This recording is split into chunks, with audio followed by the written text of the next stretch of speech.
The new Modus Super Series champion. Yes! What a finish! The silencer, Jeff Smith! And it is that shot wins week 6! Maximum checkout. He's done it!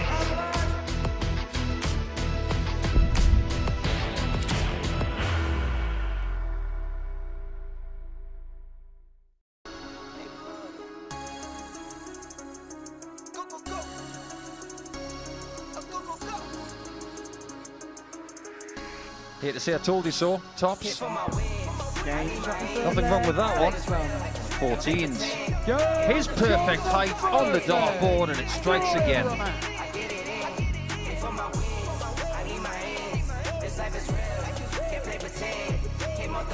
seen 115 started on the bullseye. I've seen it ended on double 18. The great standard continues. Front and in the back, you should know that. No need to stun, it's never cap, you should know that. All I know, All of a sudden he's walking up. Double 11. He's on the third Wake up, Ronan.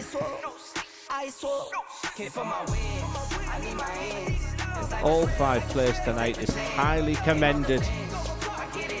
And this could be the month for Chaz Barstow. Outstanding. Wonderful. And so it does begin. A busy day worth of sport here on Pluto TV comes to a close here at the Live Lounge in Portsmouth as night 1 of Group B gets underway. Hello, good evening. Welcome along to the action. And it very much is a night of international flavour here at the Live Lounge in Portsmouth. We've got an American, a Belgian, an Irishman, a Welshman and an Englishman. And bar none, we have got a superb night's worth of action. And we're going to be watching it all in the company of Lord, like we did this afternoon in Group C. But what a night we've got ahead of us this evening. Filled with international flavour and 5 players who have all done great things here before. They have. They've got experience, as you say. We've got 3 new ones coming into Group B. A couple of them we've already seen this week. But it's another group where I think everyone's going to come into it and really fancy their chances because I just think they're really quite evenly matched. They've all had quite good success here of late. So it'd be an interesting night, interesting group. Well, this afternoon, it was Carl Wilkinson who had the best afternoon of everybody. 8 points to his name. And the last 6 months or so, he has really kicked on. Yeah, he's a player that did have a tour card a few years back. But as you say, we've now got him here at the Super Series. The last time he was here, made it all the way through to finals night, looking to do the same thing again. And as you can see, sits nice and comfortably at the top of the table. Top of the table, David Sharp and Jason Brandon also with good days on 6 points. Work to do for the bottom half of the table, and that will come to a culmination tomorrow afternoon from 1 o'clock. This is how the tournament bracket looks. Now, yesterday we saw Stein de Klerk, the big money outsider, go on and win Group A, the first major upset of the brand new series. We'll see Group C come to a close tomorrow, but tonight all about Group B, where Kurt Parry, Ronan McDonagh and Chaz Barstow enter the mix. Brian Raman and Alex Spelman drop down from Group A. And in terms of Brian, a decent Group A campaign, I'll be looking to continue a lot of that form into tonight. Yeah, we saw a lot of good stuff from him. And actually, if you look at the statistics, then he had the highest average every single day, the highest overall average, the best checkout percentage. But that doesn't always lend itself to getting over the line and getting those points. Just a few slip-ups, some mistimed misses that were punished. And yeah, finds himself just outside the top in Group B. For Chaz Barstow, this is a little bit of a scouting mission for you tonight, because obviously you're going to be playing together at the WDF World Cup in South Korea in a couple of weeks' time, and he's having a very, very good 2025, isn't he? Chaz is one of those players that, you know, he knows how to win tournaments. He's still picking up events around the ADC circuit, and he's just a player that, you know, obviously I play Hampshire with him. As you mentioned, we play England together, and he's just one of those players that you can always kind of rely on to play well.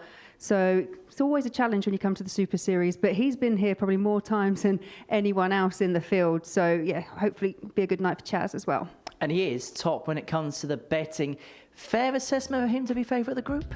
Yeah, again, it's really tough because Kurt Parry, he's won through to 4 finals, and actually losing in the final of the actual final. So there's a lot of talent there. I think actually when you look at say a Brian Raman and a Ronan McDonagh, they've also done good things on this stage. So perhaps if you're looking for a bit of value, it's towards the tail end of that.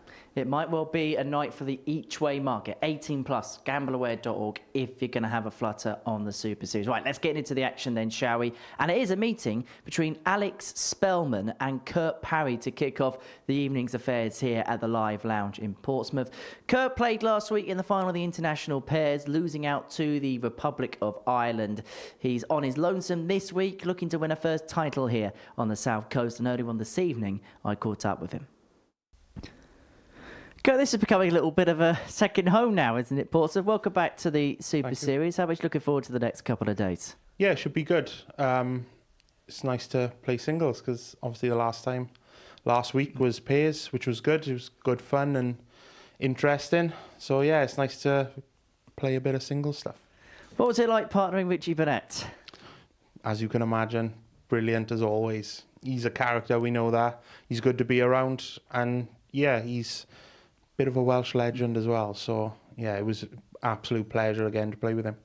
Does events like that sometimes actually break the season up a little bit, because you can play in a lot of tournaments that can feel very much the same, whereas this is something completely different, or at least the pairs was last week? Yeah, definitely. And I think it's almost like a heightened practice session, because the standard is really good and you're still playing and you're still competitive, but it doesn't feel like a competition really, which is a bit of a bonus. Back to this week then, your record of the Super Series in terms of qualifying through to a Saturday is a very good one. Getting through to a final on the Saturday is a good one. Is this week possibly the week? Hopefully. I plan for it to be every time I come here, but someone seems to play really well against me in the final and I just seem to not have that little bit. Who knows? Maybe this week it's my turn, but I know to get out of this group is going to be really tough because there's 4 other quality players in there, so I'm not really thinking about Saturday yet, just one game at a time and try and get out of the group. I was going to say, this is brutal, isn't it? Yeah, it's very good, very good. But this is what we play for. You know, this is why we come here and we compete for nights like this, really. Wish you all the very best, Kurt. Thank you very much. In terms of winning a week here, looking to cross that line for the very first time. But he's got to qualify for Saturday first. And when you have a look at the calibre of this group, it is an easier said than done thing. His first assignment, Alex Spelman, the jackal from the United States, who hasn't quite had it his own way, played in the pairs last week for the United States and didn't get through to the Saturday, him and Jason Brand, although they did become the only side to actually beat the champions, the Republic of Ireland, twice in that particular week. But Kurt Parry is hoping to cross that final hurdle. That final hurdle he has made 4 times in succession in his previous 4 appearances here. The meeting of Wales and the United States of America kicks off Thursday night's action here at the Live Lounge in Portsmouth. All of the action, of course, live here on Pluto TV. Kurt Parry, the 32-year-old from Ogmore Vale in Wales, now a 6-time weekly finalist in this building, up against Alex Spelman, the 36-year-old from North Carolina in the United States of America. In fact, of all the players in this group, he's the only one who has not made it to at least a weekly final. He's made the semis on 2 previous occasions here, has Spelman. 4th in the CDC Order of Merit after a decent season. Didn't qualify for the Madison Square Gardens, but possibly could be at the Alexandra Palace come the end of the year. George Baker is in charge of the action for the remainder of the week here in Portsmouth. First leg is Kurt to throw first. Game on. His first job of tonight is to call Kurt Parry to the hockey. Happy to say I'm in the company of Laura Turner throughout the course of the evening. And this on paper, Laura, looks like a superb group from top to tail. 95.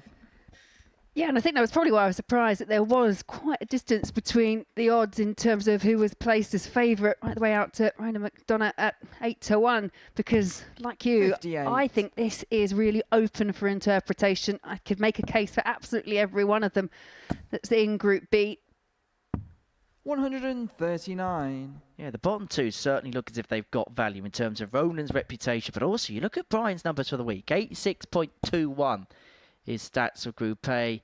His doubling was decent as well, 36%. It was just the timing, ultimately, that let him down. But if he can click that together in tune with that game of his, then that 11-2 could well be an interesting bit. But it is 18 plus and gambleaware.org if you're going to have a flutter tonight. For Alex Spelman, it's about kind of getting his week started. Played last week in the pairs, didn't quite go to plan for him and Jason Brandon. Yes, he's got himself in the Group B scenario, but maybe because of what he's done in the past, we kind of expect him to do maybe a little bit more than what he has done this week. Yeah, and he'd probably think himself fortuitous to be in Group B because actually Jason Brandon had that opportunity in the palm of his hand. He missed 3 clear at a double to put himself in Group B instead of his American teammate.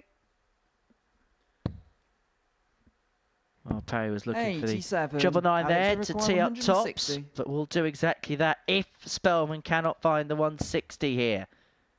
Another one of them. Has found this finish once this week. He's not going to do so for a second time. 100. And from that position, how much Alex Spelman would have liked to have punished the decision that Parry made for going for treble 7 instead of a single 17 for ball. 30. Alex, for Kurt, that's 3 darts missed at a double to win the opening leg. Can Spelman punish? And because of the way his darts sit down in the board, this is the finish he won't mind, and the finish he executes perfectly. 1-0 break in hand.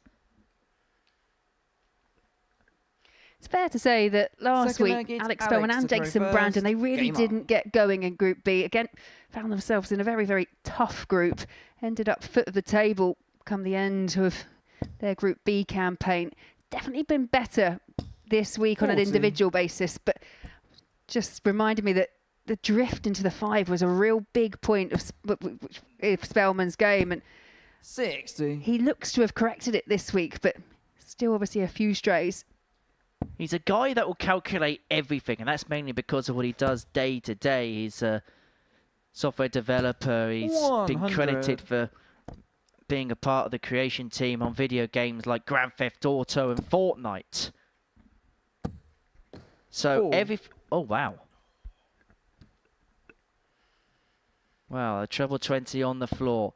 And remember, you have to retrieve the dart for it to count as a scoring dart. Unfortunate turn of luck for Kurt Parry, but an opportunity for Alex Spelman to put some real distance between the pair. There was a game, wasn't there, at the World Championship about a decade ago involving Dave Chisnell where he just could not get the darts to stick no matter what. Didn't he have a checkout which he took out, and then I think the ball or something came out, and then he had to start all over again as Spelman piles in the night's first 180. 6 fallouts, not bounce, that's fallouts. 60. Alex, you require 81.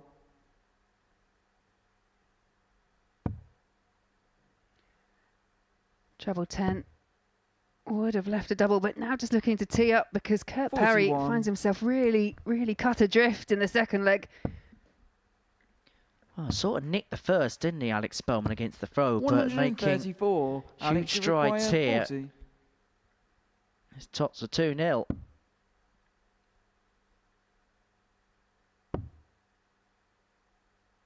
Two 5s. 30. Doesn't go, and he has to be hopeful. Parry hasn't got a pile driver of a finish.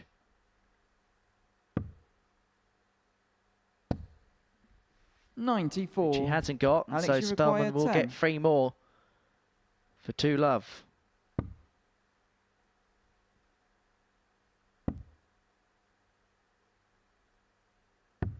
$6. Kurt, you require 5 49. darts missed by Alex Spelman. Now repays the favour that Kurt Parry showed to him, and Kurt now punishes. Kurt Parry. It's one of those where you'd say 1-1 is the right score, but the wrong way round. It's just for the wrong reasons. Yeah, absolutely. Kurt to throw first. It makes no sense, but makes perfect sense in equal measure. 140. Kurt's a player of immeasurable ability. Great youth player. Took a bit of time out. Becoming a father and setting up a young family, but 60. It was a couple of years ago when he won the Champion of Champions event. That really kick-started the wheels back in motion for Kurt, and he's been ever present ever since then. That win actually qualified him to play here of the Super Series, and ever since he has been a part of the furniture, and one of really the first names that kind of gets put on a team sheet, shall we say, to appear in a series.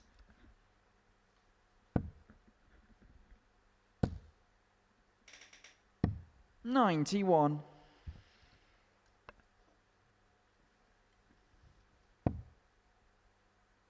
He's one of those players, as we've mentioned before as well, knows how to make it through to Saturday, knows how to make it all the way to the final, but 2 defeats in the finals on an individual basis, but also those 2 defeats 56. as a pairs partnership with Richie Burnett as well. He has a lot of success, but an equal amount of pain on that particular stage. And I think that's one of the things that makes this group so compelling, because everybody has had tangible success here at the Super Series. You require 114. And so someone is going to leave, or 2 players are going to leave here very, very disappointed 98. come the end of tomorrow Alex, night, because they've all had expectations of not just qualifying for Saturday, but ideas of grandeur on Saturday. Spelman 116 for the break. Tops. 76. Kurt, you require 16.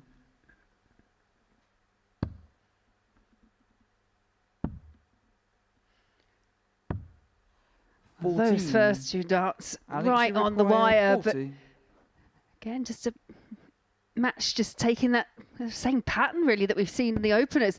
The player first to a double, not able to finish, offers up the chance, and it's now Spelman's chance to punish once again. 20. Kurt, Right, you September the require 4th, 2. and they're handing out Christmas presents already, this pair. Game shot in the Parry third mops leg. up the Kurt double Parry. 1 to move 2-1 to the goods. Spelman not one to give much away in terms of Fourth leg, emotion, it's good or Alex to bad, throw but first. a shake of the head Game on. there, because he knows he's missed a big opportunity, and Kurt Parry in the background knows that he's got away with one.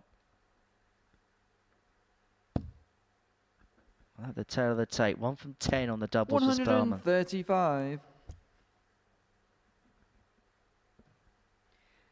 Yes, one of those really frustrating matches, I'm sure, for both players so far, because both of them will probably think in the back of their 96. minds they could be 3-0 up. They've had chances in every single leg.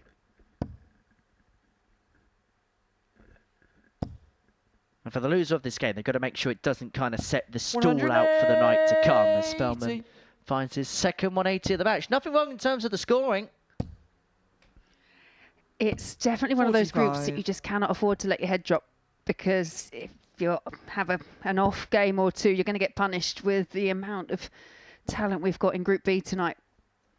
And you've also got players there, when you look at their 60. personalities, that are there to exploit any kind of weaknesses as well. You give anything away, they'll try and pounce on it. We only have to look to our next match, 15. which has the Alex, potential you of require 126. having fireworks between McDonagh and Raman. Yeah, that could be a bit electric, so do stay with us throughout the course of the evening. 86. Late night darts here, but for many of our friends watching in the United States, it'll be a tea time appointment to 100. watch Alex Alex, you Spelman. require 40. 5:15 on the eastern seaboard right now.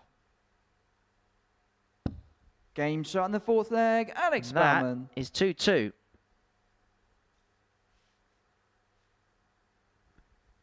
Fifth leg, it's Kurt to throw first. Game up. Yeah, and a better leg from Spelman. It was efficient finishing in the end. 14 dart hole to throw. 58. And this is where Spelman's been a bit patchy this week. And I think he'll be the first to admit it, because he's had them legs in the locker, but he hasn't had it on the kind of consistent scale that we've come used to seeing from over the course of the 135. last couple of years.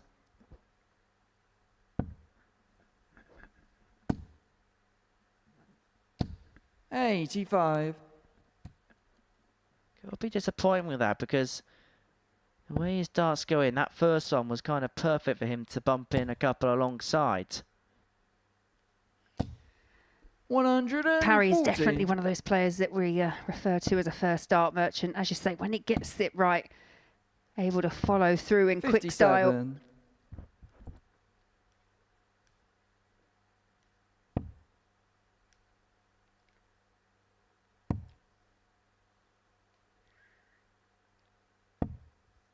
80. Well, Spelman just beginning or trying to begin to assert his authority on this contest, leaving himself on a finish after 9. And he's going to get plenty of time 23. Alex, you to require get the break, which will give him the darts to win the match in the next.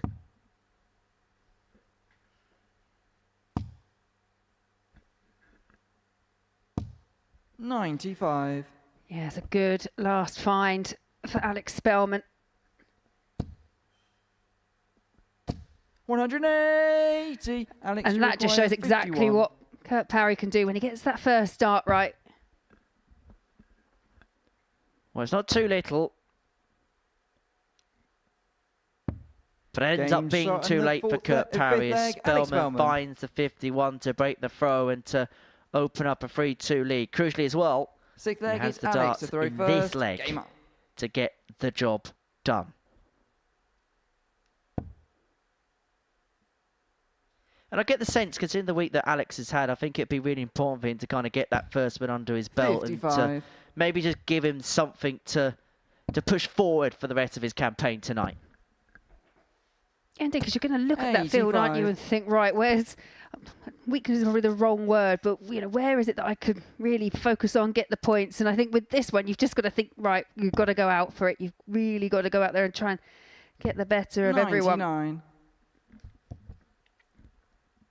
There's no weak link. And I think that's one of the biggest takeaways of this group. Everybody's as capable as one another as Parry piles in his second 180 of the match. 2 apiece in that particular department. As you can see on your screen there. 41.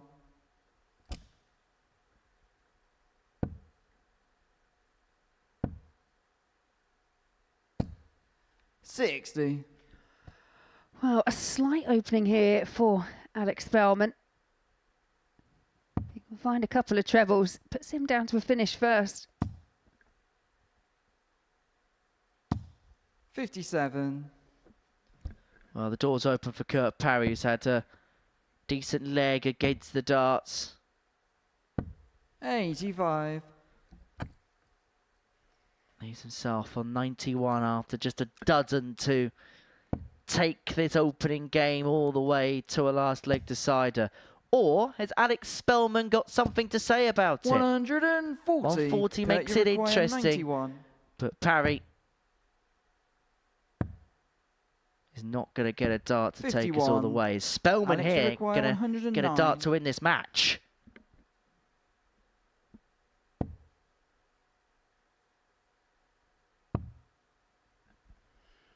Tops for the opening match, Game and shot tops and the is match, found for Alex Alex Spelman right in the corner.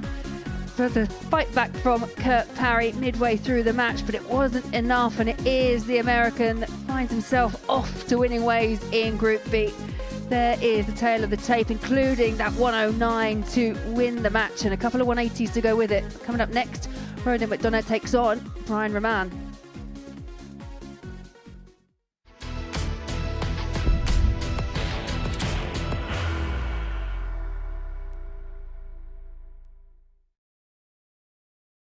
Are you ready to lift that trophy, Darius? Yeah. Let's do it then. Ladies and gentlemen, your Modus Super Series 9 champion is Lucky D, Darius Labanowski!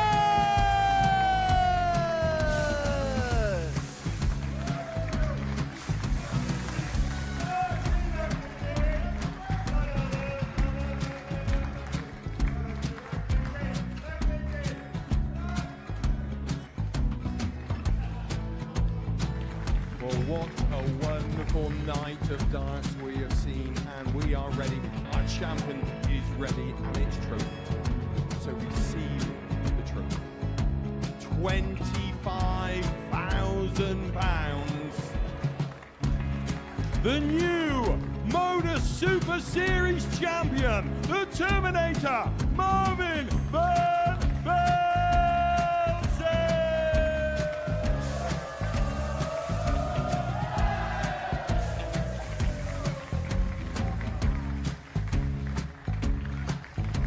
And one more time, the 8th Modus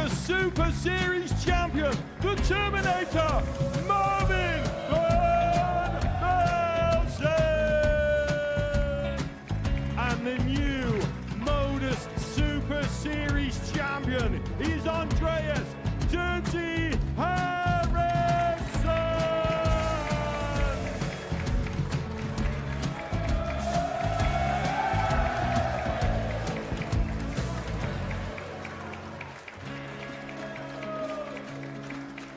And one more time, the 7th Modus Super Series champion.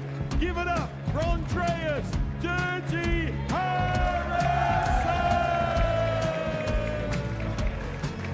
The moment we've all been waiting for. Would you please show your appreciation for your Series 6 Modus Super Series champion, Scott Taylor.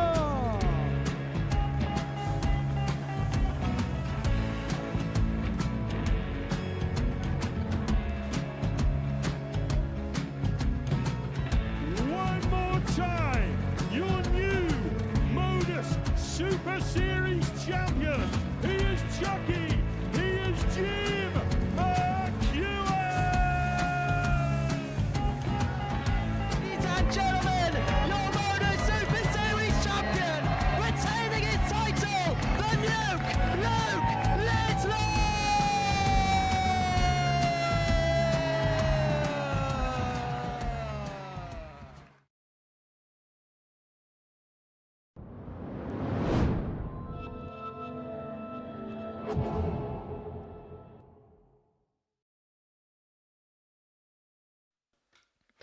Welcome back to the Modus Super Series, where before the break, Alex Spelman got the better of Kurt Parry by 4 legs to 2. Well, strap yourselves in, because this could be fun. As Ronan McDonagh takes on Raman. Ronan, the 23-year-old from the Republic of Ireland, runner-up on his debut here, up against a 3-time weekly finalist in Raman, the 28-year-old from Antwerp. Last time he was here, he was a runner-up, losing out to John O'Shea in week 3 of the previous Fit Series. Actually, a little bit like Kurt Parry. His last couple of appearances have seen him go deep. They lost in the semi-finals, the Belgian pair of him and Ronan to Janty van den Berg. Game on. 2 Wales in the international pairs.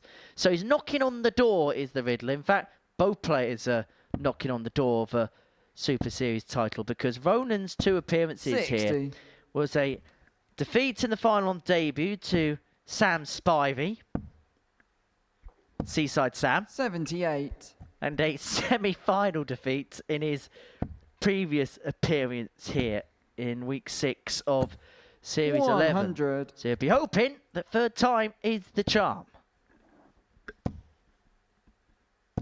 140. How hard was that for you to hold in the fact that you called Sam Spivey Seaside Sam?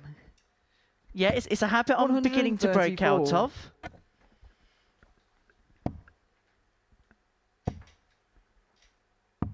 99. Yeah, both these players, they really do wear their hearts on their sleeve. You will tend to know, especially I think as this game gets to the business end, how they're 100. feeling about both their performance and how the match is going. Now McDonagh leads 107 after 12. 60. Ronan, you require 107. Both players on a single treble to leave something at the end combination. That's 81 scored. Which means double 94. 13, which ironically is Brian Man's favourite double. 124.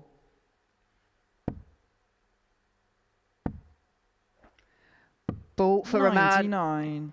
Ronan, you require 13. Well, it feels like the fun and games already begun in this contest. Game shot in the Double fours first leg. found for Ronan McDonagh to take a 1-0 lead. And quite often we pose the question, don't we, in the commentary box of, Second leg, it's Brian to throw first. will Game the on. player go for the ball? Obviously, in that situation, when your opponent's on a finish, of course, you're going to go for it. But Brian Raman, even if his opponent, I think, was back in the 400s, he would still be going for the ball shot every single time. 80.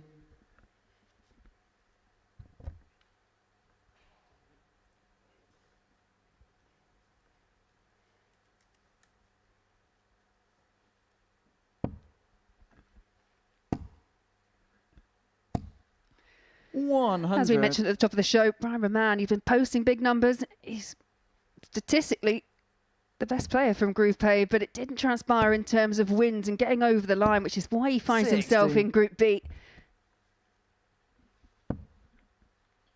Yeah, his overall numbers, 86.21, hit 19 180s throughout the course of the week.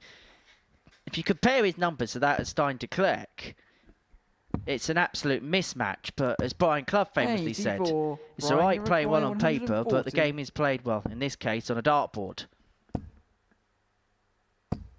They don't write averages on trophies. And Stein de Klerk won't care about the average that he allotted because he's the first man guaranteed through. 97. Brian, you require 80.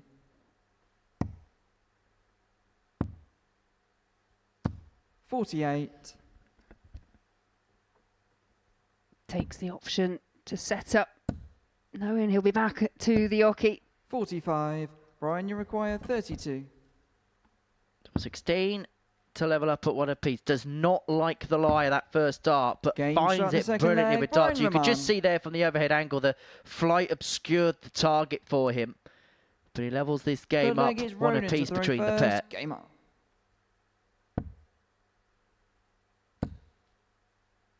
And certainly a player that enjoys the big stage. He's someone that certainly imposes himself, doesn't he? He 43. shows his character up there, and he's not afraid to let his emotions out. 54. And get him on a Saturday night. He is a beast. 100. That crowd just brings an extra 10% to his game. Yeah, and I think there are players, aren't there? Some that quite like playing behind closed doors. They like the serenity and the quiet of the live lounge without the crowd in. But there are those, as you mentioned, that really do come alive in front of an audience. 96. Oh man, probably another one you'd put in that particular category. He's a little bit of a show-off at times. 95.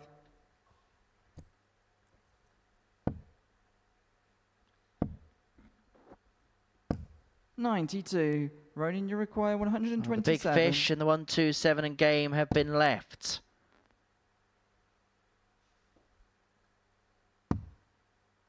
Don't having a glance over the scoreboard, knew that Raman was on 170, so had to chase it.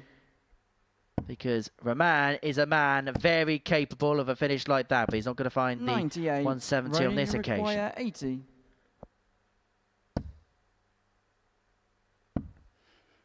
Tops 2-1. 40.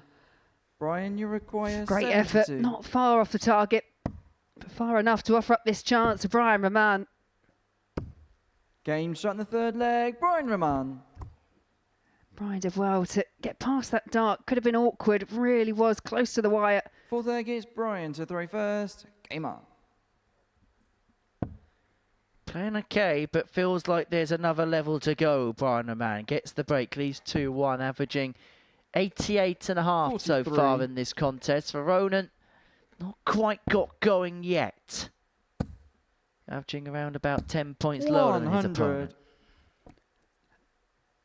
We quite often have this expectation when we've got a field like we have tonight. We know what they can do, but you have to really remember that 58. Some of these players are coming in, haven't played at the Super Series recently. Brian Raman and Alex Spelman both been 100. Here all week.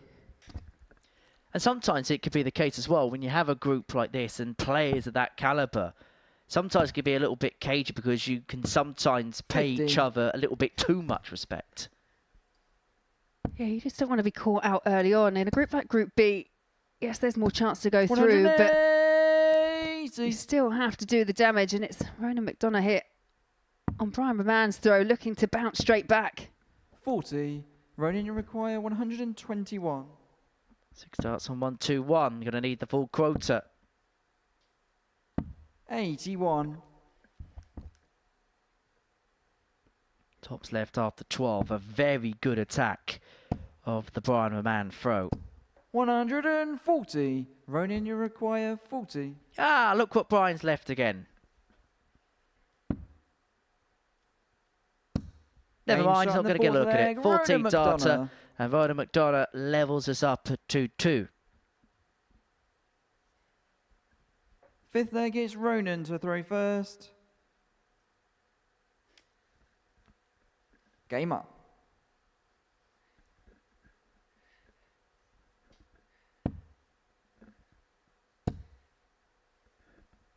$100.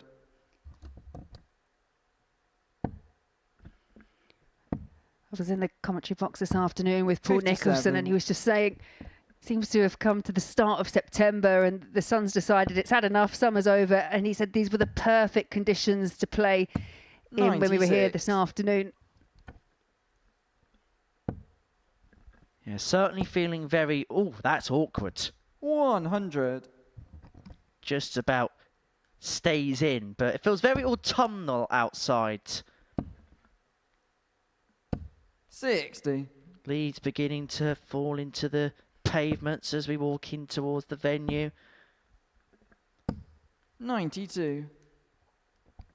Remember when I was back at school around about this time of year, you'd have to say the leaves on the floor. We used to play conkers 85. and lost a lot of the time, I'll be perfectly honest. I think they're banned, aren't they, these days? I don't think health and safety would allow such a thing. 100. Ronan, you require 160. McDonagh not going to find the 160, and 60. Brian, you require 152. Primer Man 152. These are the kind of shots that he really, really likes to get a hold of. 95. Ronan, you And he likes to be 100. creative as well. That ball leads him on 57, forcing McDonagh to take out the ton, unable to do so. And so a man 60. for 3-2, and Brian, you another break require in this game. 57. Looking at 57. Game shot in the fifth leg, Brian Raman. Cleanly taken, and now Primer Man goes into leg number 6 with the advantage of throwing first. Sixth leg, it's Brian to throw first. Game up.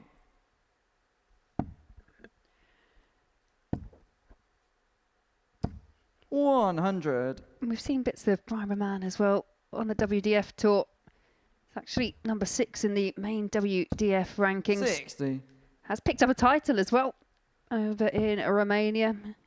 And then most recently had a win at the Swedish 57. Masters as well. Yeah, he's one of those players, Brian, that later on in the year is going to have decisions to make because he's going to qualify for the W. Oh, 20. my goodness. That's 2 that have bounced out. How's your luck, Ronan? There's never, ever a good time to have a couple of your darts bounce out the board in such style. But the fact that this is a must-win leg for McDonagh, and he didn't have the luxury of throwing first, that hurts 92. much, much more than it would do normally. Well, the ascendancy has effectively been handed to Raman, but this a good response to that 140. particular setback, just giving his opponent the proverbial tap on the shoulder. Trouble a score here, could find himself in trouble. And trouble 38. could potentially arise.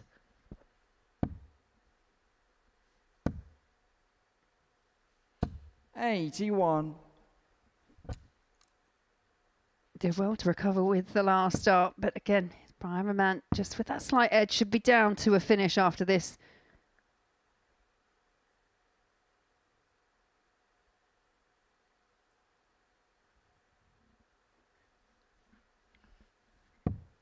$90.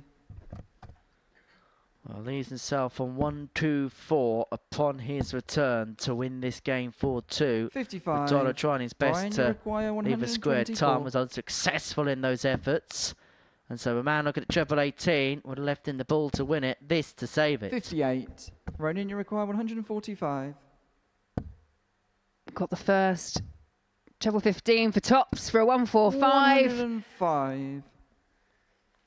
Brian, you He require scared 66. that. Did that scare Raman? It's a match start at double 16 50. that goes Ronan, a begging. you require 40.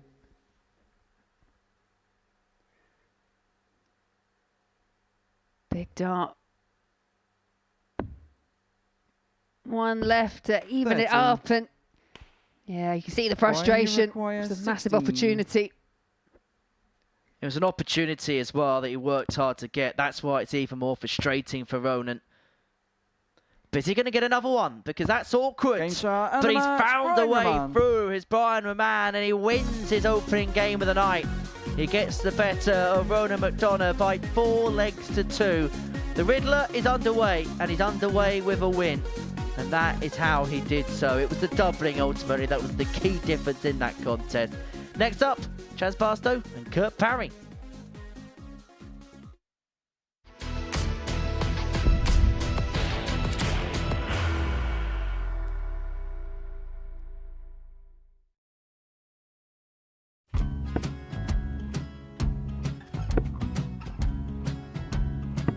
$54. Charlie McGuire, 164.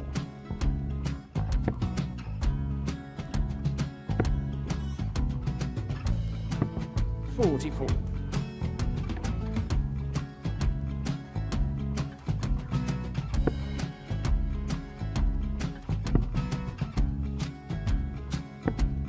$32. Charlie required 120. Well, 120. He's got a fair, at least 2 handfuls of this. Just needs to stay 60. there. That's a good shot. Halves his score. Leaves himself on a 2-darter.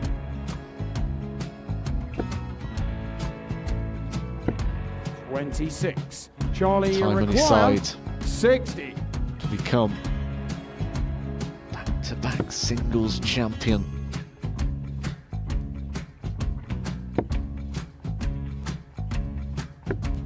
$40.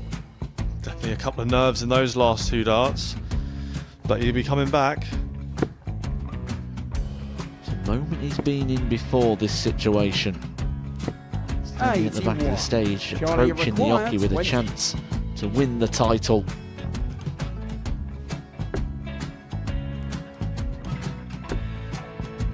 He did this to win the first title, if you remember.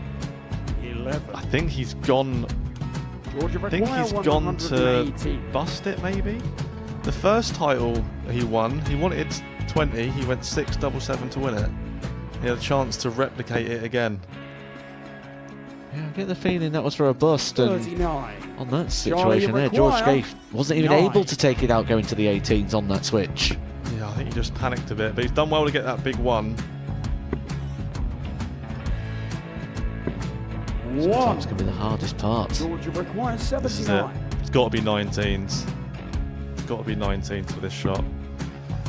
Big 20 and a double.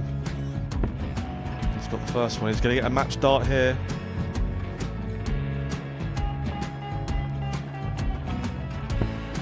$59. Charlie Threw the entire required body into that 8. one. Just didn't want to let go of the dart.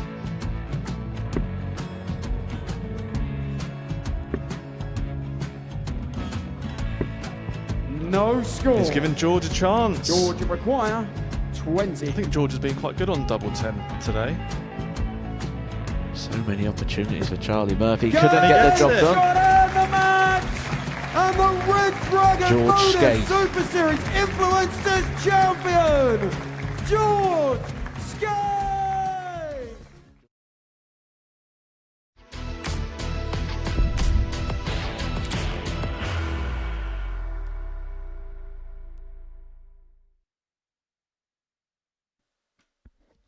Welcome back to the Modus Super Series. Before the break, Brian Raman got the better of Ronan McDonagh by 4 legs to 2, getting his Group B campaign off to a winning start. Kurt Parry's back at the Yoki for his second game of the night, but looking for his first win against Chaz Barstow, who is the last player we are yet to see this week. And ever present here, the 46-year-old from Winchester making his 13th Super Series appearance tonight. As for Kurt Parry, well, what more do we need to say about the 32-year-old from Ogmore Vale in Wales? It's being watched on by a good friend of all of us here at the Super Series, Garen Roderick, star MC and referee, watching on as he usually does when the Welsh players are in action. Hope you're First leg is Chaz to throw keeping first. well, pal. Game on. Or Butty, as he would say. Yeah, got to see Garen at the weekend. Travel to Western 44. Supermare for the Welsh Open.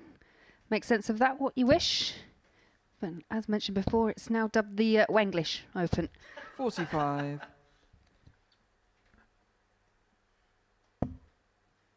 Was that like the time when Gibraltar Open snooker was held in Coventry? 140.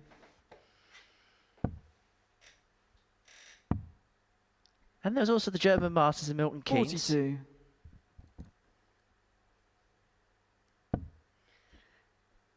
Yeah, there was a time that I think all sport hailed from Milton Keynes. 134. It was the home of world sport. 41. Let's just say over that period of time, the person that did the COVID testing was probably the busiest 59. person during the COVID lockdown period in the whole of that town. Yeah, it feels like another 59. lifetime ago. And Chaz, you require 124. yeah, not a time that was great fun for many of us. Yeah, let's hope we never come back to that point in time. Although it has given 58. us this. Every cloud, absolutely. Well, Barstow off to a positive start. Not happening so far 140. Chaz, you for require Kurt, 66. who has allowed his opponent 6 and 66. Game Devilishly shot in the good first leg, for Chaz Barstow as he mops it up in 3, 1-0.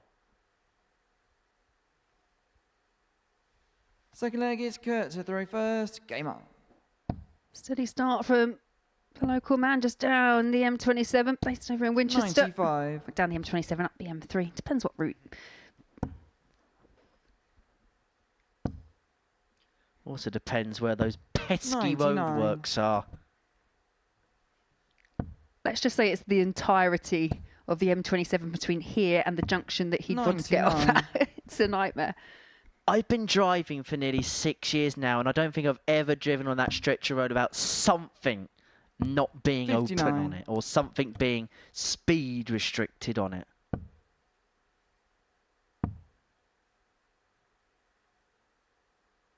$137. For Chaz Barstow looking to begin his road towards glory. 59. Yeah, and I Kurt, keep you casting my require eye over 170. the players that are in this group, and I still can't work out exactly who is not going to make it through from the 5 players we've got. 134. It's going to be 2 very disappointed players, and Kurt Parry, if he loses this game, could very quickly become one of those that gets cut adrift at the bottom of the group. Barstow piled in on 180 Kurt, you to require 36. leave himself on 104. Is it going to be rendered irrelevant? 18. Knows the answer. Chaz, you require 104.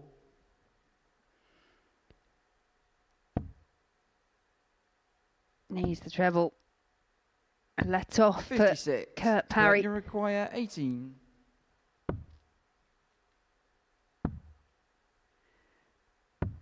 Game shot in the second leg. Kurt Parry. Opting for the Jeff Smith route. Didn't quite pin the 4-4, but covered well with 2-2.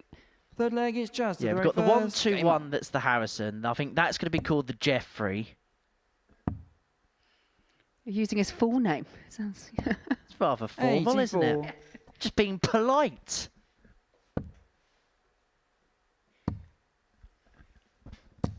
$77.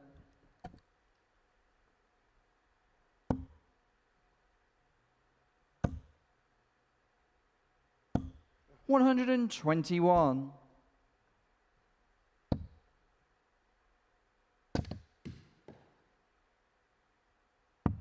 $79.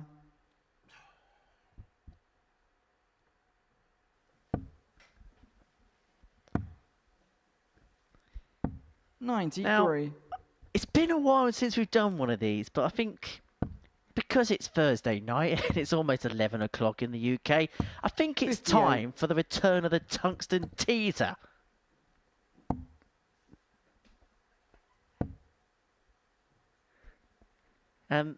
Chaz Barstow won 43. his first week when it was one of 5 weeks that was played in Southampton. The question is, can you name the other 4 winners of weeks in that 47. previous studio in Southampton before we moved here in Series 1, As you Week recall, 6, as Barstow 160. looks at 160.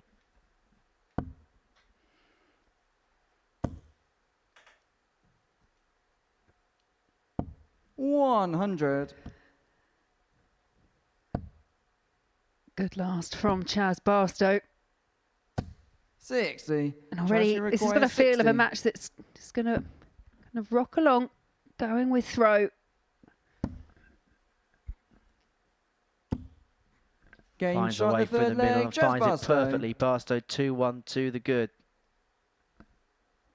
Barstow beat Mike Warburton to win his first final here. Conan Whitehead and Jared Cole were the 100. 2 semi-final losers that night.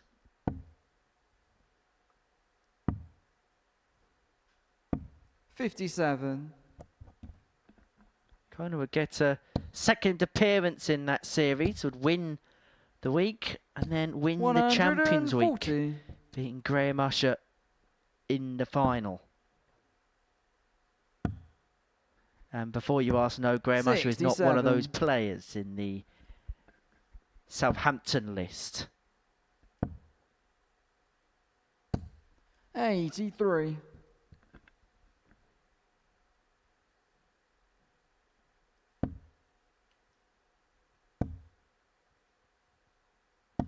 $95.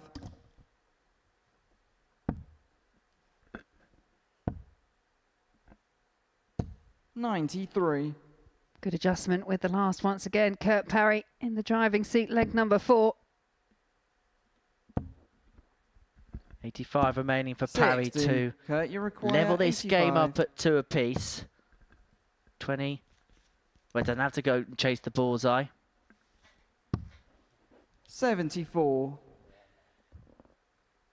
And has left himself on 11.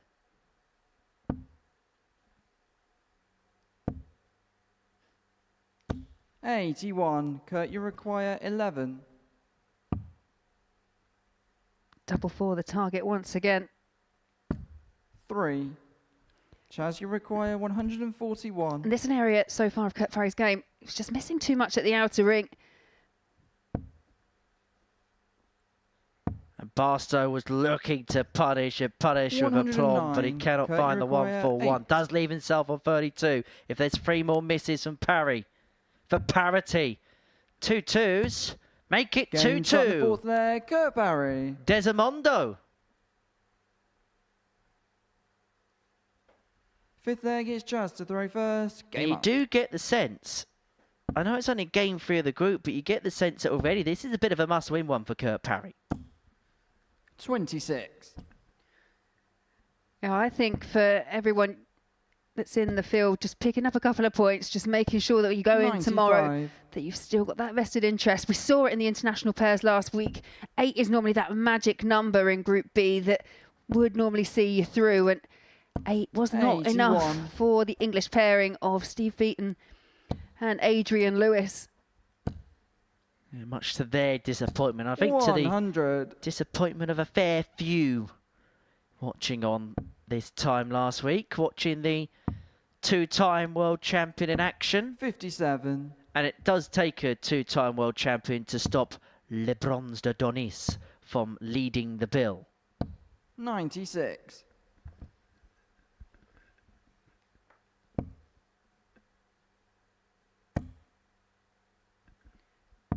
$97. Important last start there for Chaz Barstow. He's on the back foot here.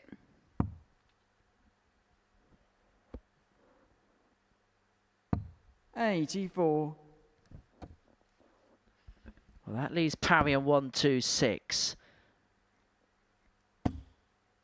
So looking to find a 140 for all it's 44. worth, Kurt, but you require has 126. left himself nowhere near. He's presented Parry with 6 darts here to get a break that would put him 3-2 to the good.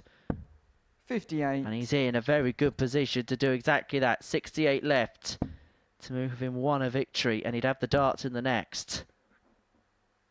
140. Kurt, you require 68.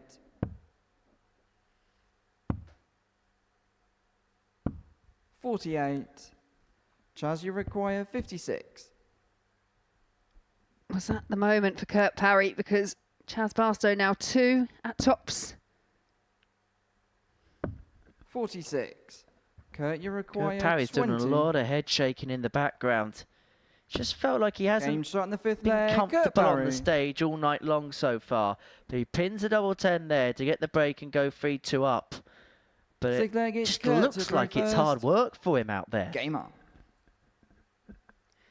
And I wonder, when you're a player that's had quite a bit of success here and it's just not quite clicking, it's not going right. 81. How you overcome that? Because it's a short course format, it's a race to 4. Time can quickly run out, and not just in an individual match, but 96. Group B, just a couple of days. There's only a handful of games where you can get your nose in front. Well, come the end of this one, Kurt Parry will be halfway through the evening after just the 3rd game of the night session. 58. You'll effectively be chasing the coattails over the rest around him. 125. But it looks like he's going to head into this portion of the session with a 63. first win under his belt, and that helped by the fact that Barstow's had a untimely rejection out the board there. We saw that several times this 60. afternoon, and we've even seen it with Raman McDonagh in the match before. Right when you need to be firing on all cylinders, you just get that untimely bounce out. 100. Kurt, you require 135. So 6 from here, and that's why he didn't persevere with the 25 or 83. bullseye. He's himself on 52 when he comes back to complete a 4-2 win and to get his first victory 59. of the night. Kurt, you require 52.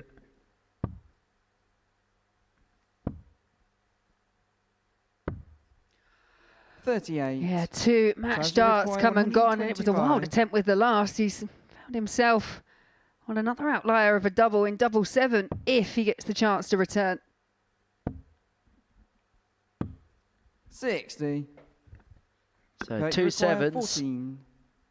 to complete a 4-2 win and to get Kurt Parry on the board. He splits. Now double 2. Game Which he start and a gets, match, and that Kurt Parry. seals a first win. And it means that all 3 of the opening matches that we've seen tonight have gone by a pattern of a 4-2 win to the player throwing second. Kurt Parry lost to Spelman 4-2.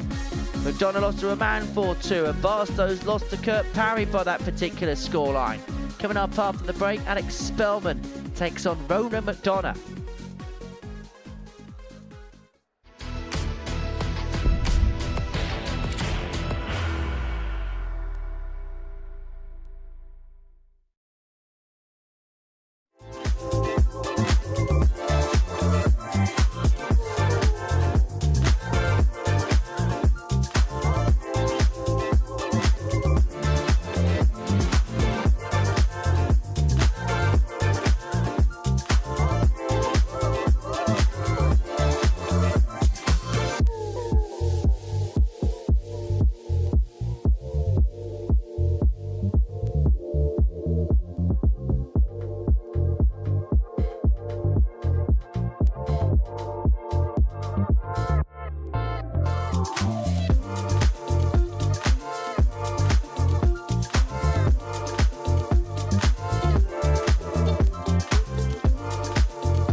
Welcome back to the Super Series here in Portsmouth. We're live on Pluto TV on this Thursday night. 3 games down and 3 games going by a 4-2 scoreline. Spelman beating Parry, Raman beating McDonagh, and before the break, Parry beating Barstow by that particular scoreline. So, Alex Spelman looking to double up his tally for the night. Ronan McDonagh looking to get on the board in our 4th game of the evening. It's Alex to throw first.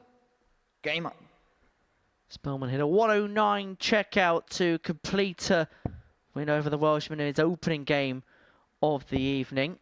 And one thing that has come back into the game straight away is that diversion into the single 5. Sid Waddell called it the Mardle Drift once upon a time. Yeah, something that we have referenced on many an occasion. Time to play a game of hide and seek. And it turned out that Ronan McDonagh won it.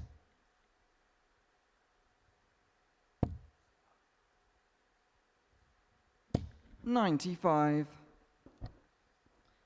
George Baker, great referee, but maybe not someone to try and find lost possessions. 140.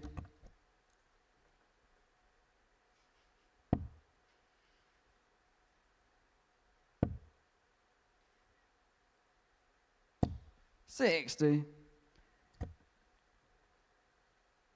And already at this early stage in Group B, Spelman's got a real chance here to just start putting a little bit of distance. So he can double up his points tally. But what he can do most importantly in the context of the table is make sure that there's one player still not to pick up a win. Obviously, Chaz Barstow also in that position, but only played the 1 match. Just restrict everyone. That's kind of the key, isn't it? Particularly in a group like this, where Ronan McDonagh at any moment could just completely switch it on. All 5 players are capable of doing it. But if you can just keep him as much at bay as possible, it gives you and does you every single favour in the world. Now, Spelman's not going to find the 170. And Ronan McDonagh is enigmatic enough to take a finish like this out in a moment like this.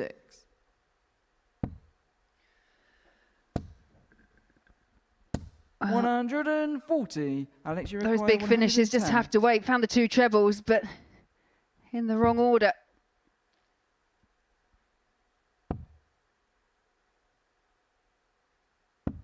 $90. Ronan, you require able to find the tops at the end of the 110, so McDonagh's going to get 3 in hand in double 8 to get the break. No score. Now, that was a bit of a problem in his game against Brian Raman. He was 2 for 9 on his finishing was Ronan. And he's been made to pay there for missing 3 at a double. Spelman punishes, he pounces and leads 1-0. Second leg, it's Ronan to throw first. Game on. McDonagh won't be panicking as yet because it was Spelman that threw first, but we've already said tonight every game has gone against the darts, and that's a trend that McDonagh is going to hope happens again here. Well, we could have one of those situations where we could have everything absolutely deadlock level. Now, it's a very unlikely scenario because it means that all 10 games have to go the same way, but forget about 10s. Let's think about 9s, because Ronan McDonagh has left himself a 144 after 6, and you know what happens next. Already seen one this week from Jasper Scarrett. 60. McDonagh had himself to that roll of honour. 144 required. There's the first. Can't find the second. Shake of their head. And yes. Just a slight readjustment because now it's all focused on 96. The leg. Great effort though, 7 in. And I tell you what, I don't know about you, but after dart 1, you just felt that there was half a chance. 83. And we've already mentioned he's one of those characters who's really animated, wears his heart on his sleeve. I imagine the adrenaline right now is absolutely pumping through. Game shot in the second leg. In fairness to him, he's cleaned it up next visit, so there's not going to be any kind of lag over from missing the 9. Back level at 1-1 as if nothing's ever happened. Game on.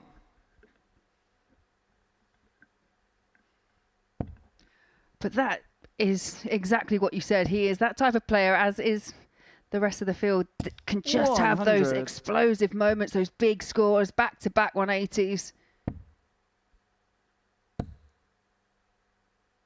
125. Got that real big high game, but one thing Ronan will be punished for is if there's maybe just a little bit of a dip. Any kind of off game in this group. But there's not just Ronan, it's all 5 players for that matter of fact. If there's any kind of game where the level just drops a little bit, we've kind of seen it already this evening, haven't we, a couple of times. You're just going to get punished for it.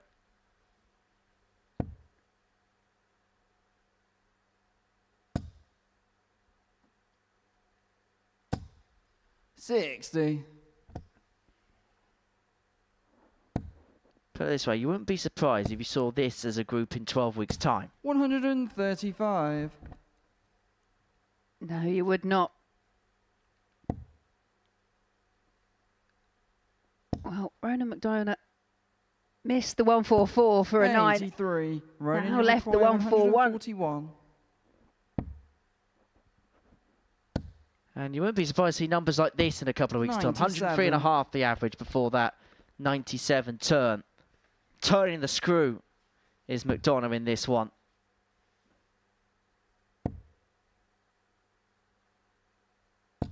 $141. Ronan, you require 44.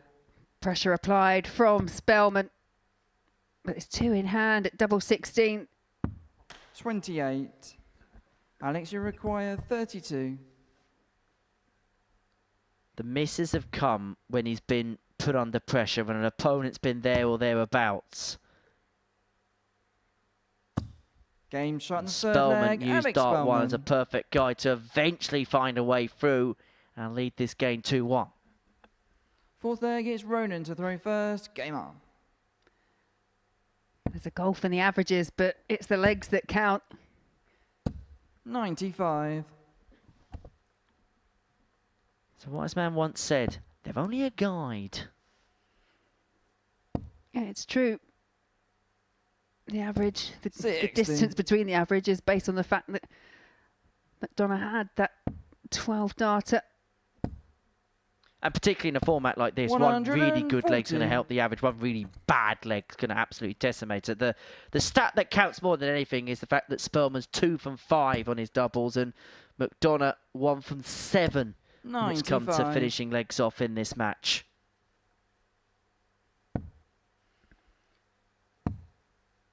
Yeah, and that's for McDonagh. He has had chances at a double every leg so far.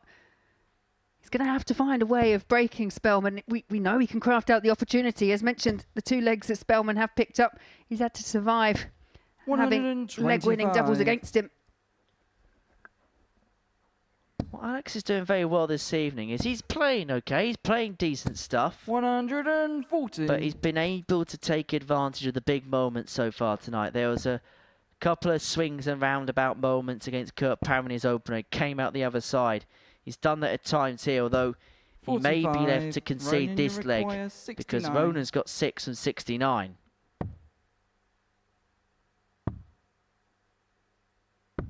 $63. Yeah, and does need all 6.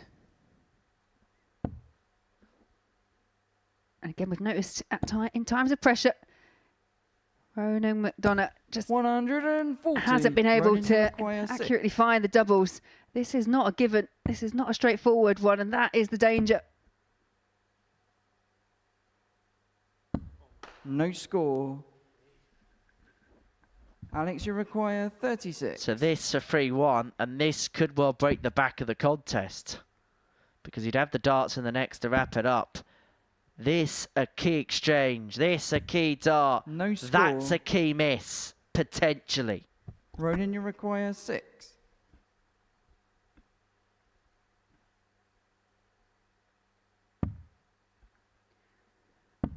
Same route. 4. Different outcome. Alex, you But require not 36. the one he was after, and it's more chances here for Spelman. More head shaking again Game for the shot in the Irishman fourth as leg, Alex Spelman himself is shaking the head. Actually, I think we've seen as much by way of emotion from Alex Spelman tonight as perhaps we've ever Fifth seen leg him is on this Alex stage. to 'Cause throw he's first. usually such a Game on. cool, calm, collected customer. We don't really see much given away. But yes, he's leading 3-1. Yes, he's won his opening game. But he still feels like there's levels 68. to unlock.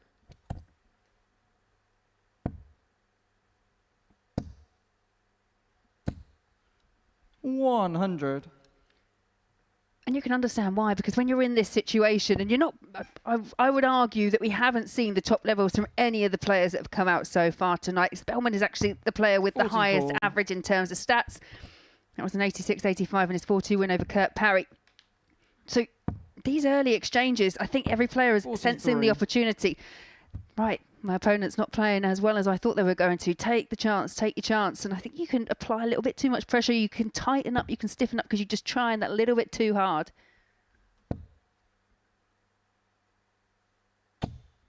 22.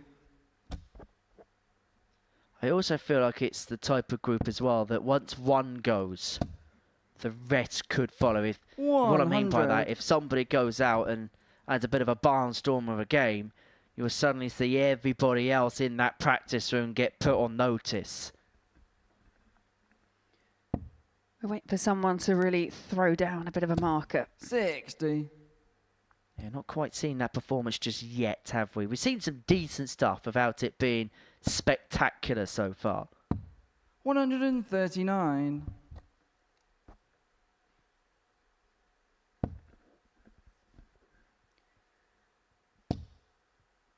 Ronan on course for 140. a break back, but again, Ronan, you require 119. That passage of play from Spelman. Yes.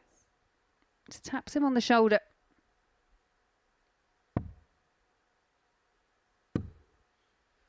$83. Alex, you require 167. Well, he's left himself on double 18, not by design, but he'll take it nonetheless. I'd love to know what his front nine scoring is, Ronan, because that facet of his game cannot be faulted one bit. But it's been when it's come to this particular 36. area where things have gone wrong so far. Needs to find this. 27. Because now it could be game over. Alex, you require 55.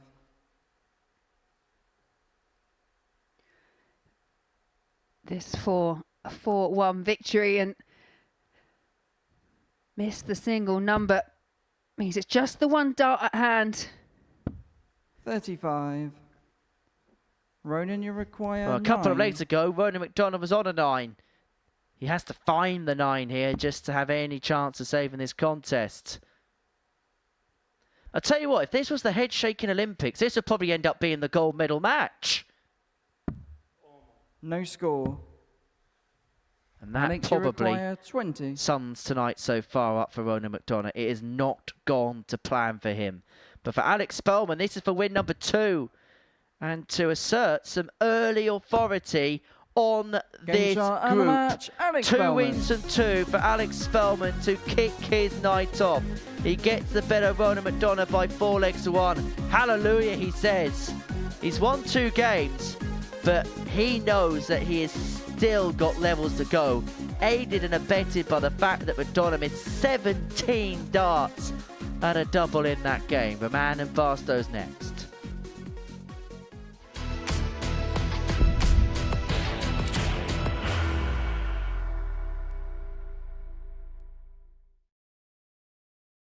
Are you ready to lift that trophy, Darius? Yes. Let's do it then. Ladies and gentlemen, your Modus Super Series 9 champion is Lucky D, Darius Labanowski!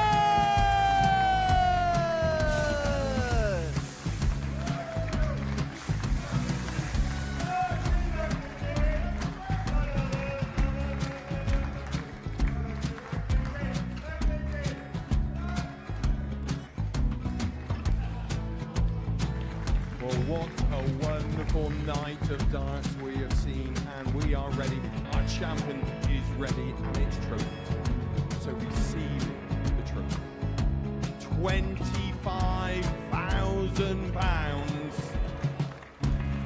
The new Modus Super Series champion, the Terminator, Marvin Van Velzen.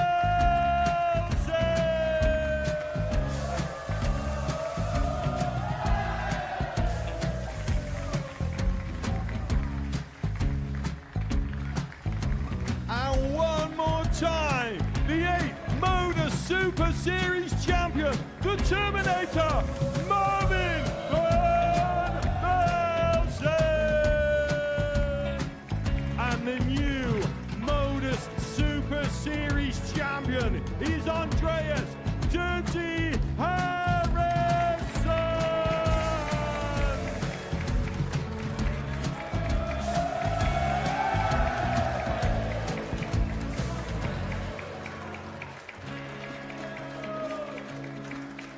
And one more time, the 7th Modus Super Series champion.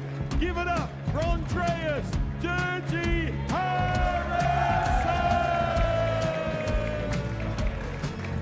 The moment we've all been waiting for.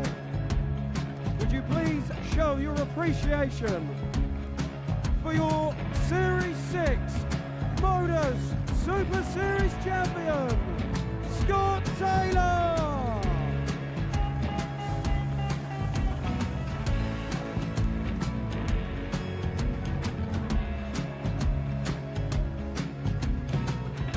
One more time, your new Modus Super Series champion.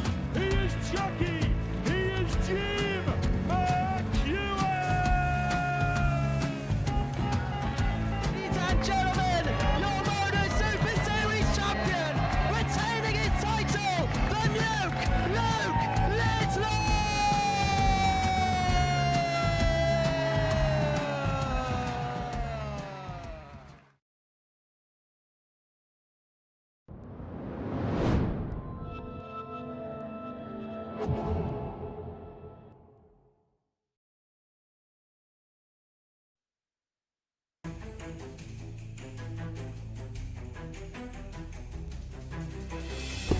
To wrap it up with a big fish. Richie Bennett's wrapped it around his head.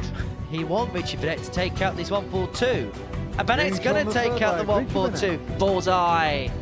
To reel it in. It's another beauty Keegan for Brown. Keegan Brown. Tops. That's more like it. On the third leg. He didn't go west, he Steve went West. north. Double 19. Magnificent. Gage on the fourth Absolutely leg. magnificent. Andreas Harrison nods his head in approval. He expects this to go. Gage It does on the go. third leg. It's simply Jim stunning McGuire. from the Granite Scot.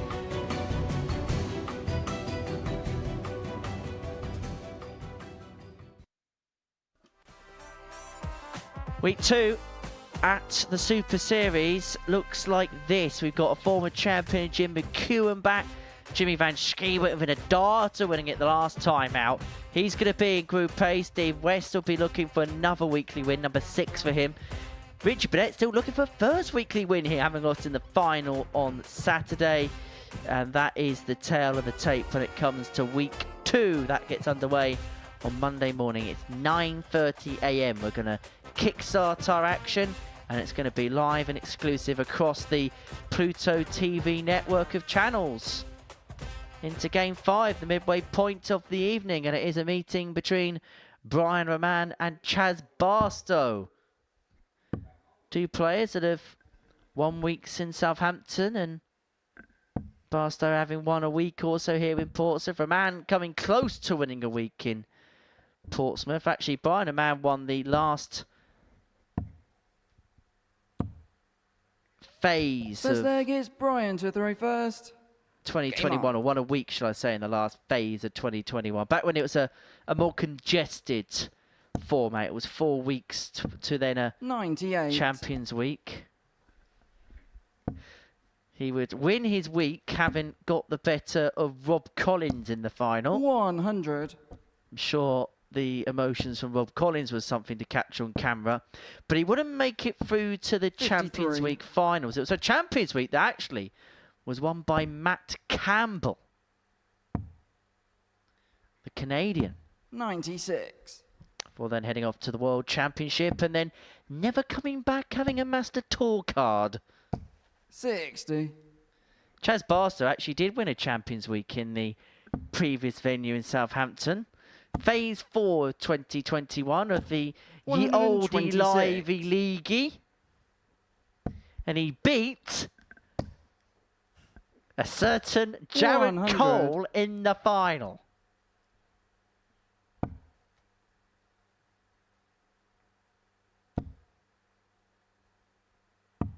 $92. Jared's actually just said into my ear, can you please remember the fact that I beat him in a final in 65. Series 10, Week Chaz, you 12. require 87. He's trying to rumble you, Chaz. 78. Barstow Brian, unable to you ruffle require Raman's feathers so 125. far.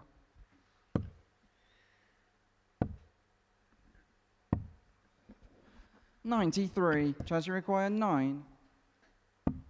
9 No required, score. and it's the single number that eludes Chaz Barstow.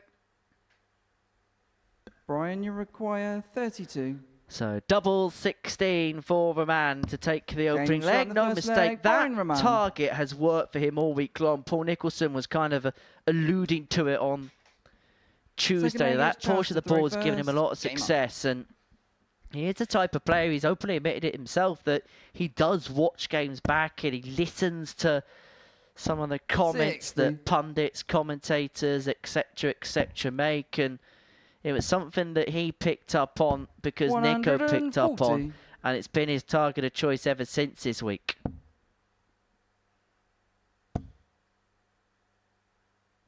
$140. And you feel it's a bit of a wasted opportunity for Chaz 60. Barstow.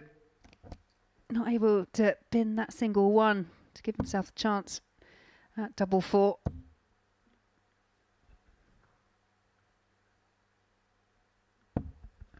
And if Raman wins this game, everything that we said about potentially players being left on zero could really come to fruition, because you'd have Chaz and Ronan that would be 46. Chaz, you require 161. pretty much kind of drift at the bottom of the pile. And then you'd have Spelman and Raman both on 4. And Kurt Parry on 2 points with a equal kill to in terms of legs difference so far. 28.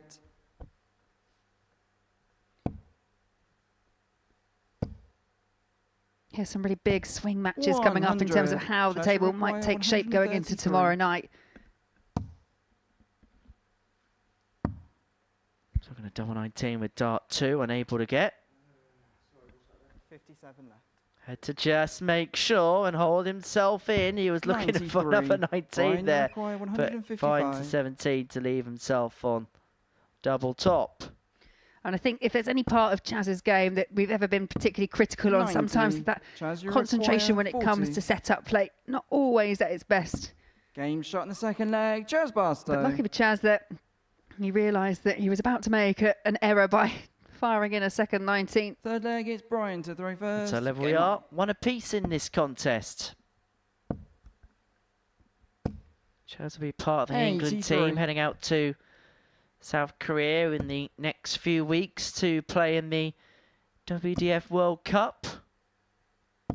100. Actually, this place is going to be quite desolate in a couple of weeks because you're going out there, Scott Mitchell's going out there, Jared Cole's going out there. 119. Are you going to have any staff left in this building? I am sure you guys will cope without us just for a week. 43. Maybe resource to commentating on my own. I should not be trusted on my own. 59.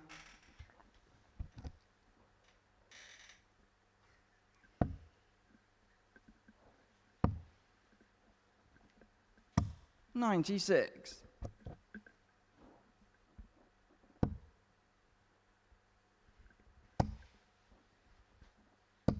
$100. Hardly anything between them. But it is Brian Raman first down to a finish. And Chaz just has to think about this and 98. does switch over to the Brian, 18s you to ensure require he's also 140. on a finish. I looked at the 18s on that particular approach, did Brian? 89. Single 14 with the require last start was 164. unable to get, so he's going to have to burn one. That's if he comes back. But that if becomes when. 124. Brian, you require 51. Yeah, I was going to say exactly what Brian just said. Wow. Really has dragged that low, got the release all wrong, and now has made this slightly awkward, but perseveres with the 19, but it's one dart, double 16. Game And shot in the third leg. Brian did really Raman. well there because yeah, it can be so easy when you've had a bit of a slip or if you've just executed a Fourth throw leg, wrong, it's Jazz just to to throw readjust. first. Game on. But how many times does that happen when something like that happens on dart 1? Suddenly then pop, pop, dart 2, dart 3. 140.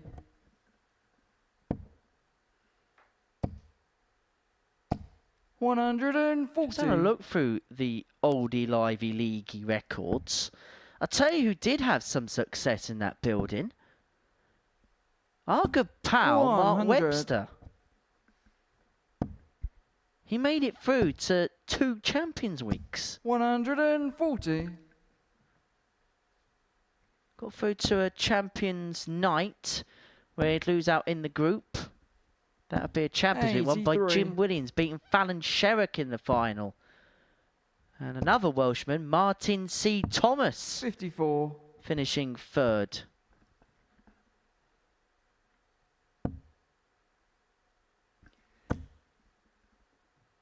Think about the progression, though, of the Super 58. Series. Brian, you require 3-year anniversary 167. recently. Moving into the building, and this could be a Game 167 shot for in the Brian fourth leg, Raman. Brian Raman. And that's what he can do out of absolutely nowhere. From nowhere to everywhere. Fifth And leg is Raman now Brian to 3-1 throw up, and first. with the Game darts on. in his hand to complete a 4-1 victory. It would mean that following the first 60. knockings of tonight, the first half of tonight, Spelman and Raman, the 2 players dropping out of Group A, would be top of Group B, both with 4 points to their name. In fact, 140. if Raman wins this leg, they'd both be on 4 points plus 5 legs difference, and they'd both have won 8 legs for the night. They would be completely inseparable in every single 95. department. Yeah, and the finishing from Raman, including that 167, has been exceptional in the match. You see there, 3 from 3, 43. 100% on the outer ring. 167 for Raman could well 94. be the big game changer.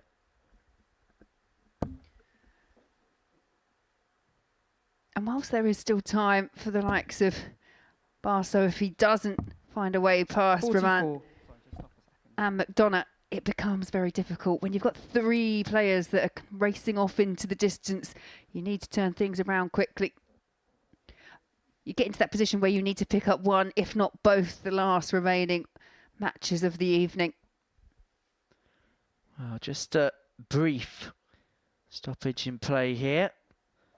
Man just having a bit of a question mark over 1 or 2 of the numbers. But both players doing the right thing, heading back to the drinks table and letting everybody get on with what they need to get on with. It's one of the joys of having a electronic scoreboard. It's like anything technology. When it goes well, it's absolutely great. But when computer says no, there's nothing that anybody, not even AI, can do about the situation. Brian Raman perched on the floor as if he's Marcelo Bielsa sat next to a bucket.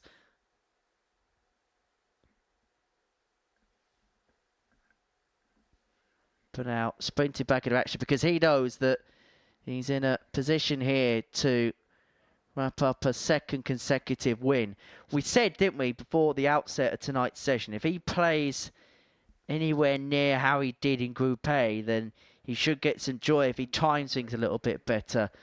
Average here of just under 90. Perfect in terms of his finishing. And on the cusp here of completing a 2nd win of the night.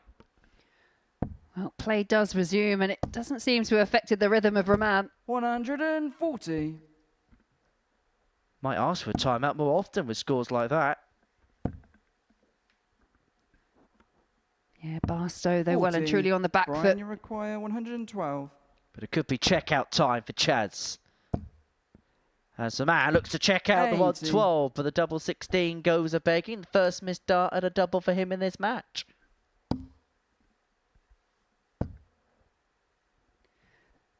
Time is running out, though, for Chaz Barstow.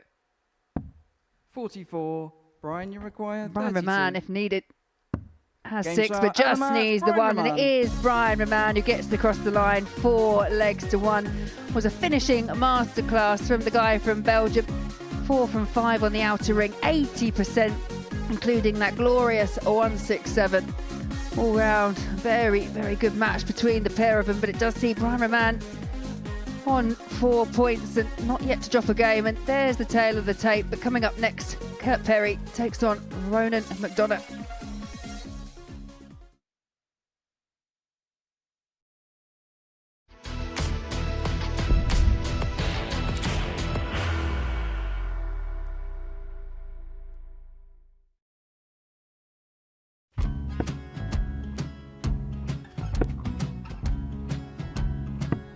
54. Charlie McGuire, 164.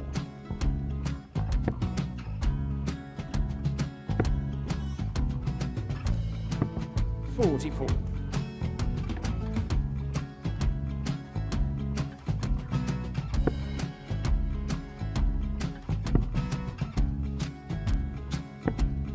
32. Charlie required 120. Well, 120. He's got a fair, at least 2 handfuls at this. Just needs to stay 60. there. That's a good shot. Halves his score. Leaves himself on a 2-darter.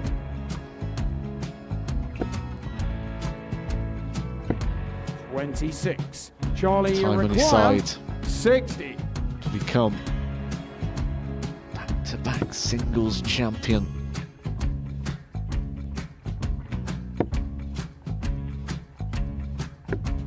$40. Definitely a couple of nerves in those last 2 darts, but he'll be coming back. It's a moment he's been in before this situation. Standing at the back of the stage, Charlie approaching the required jockey with a 20. chance to win the title.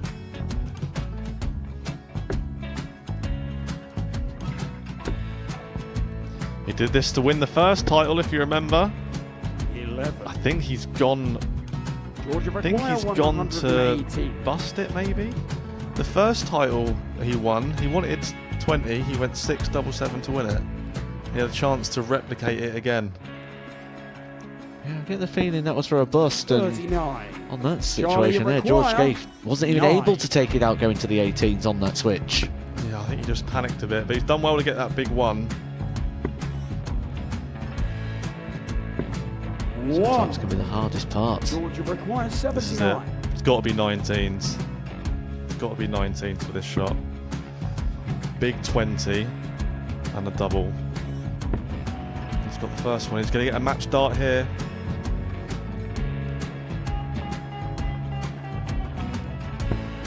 $59. Charlie Threw the entire required body into that 8. one. Just didn't want to let go of the dart.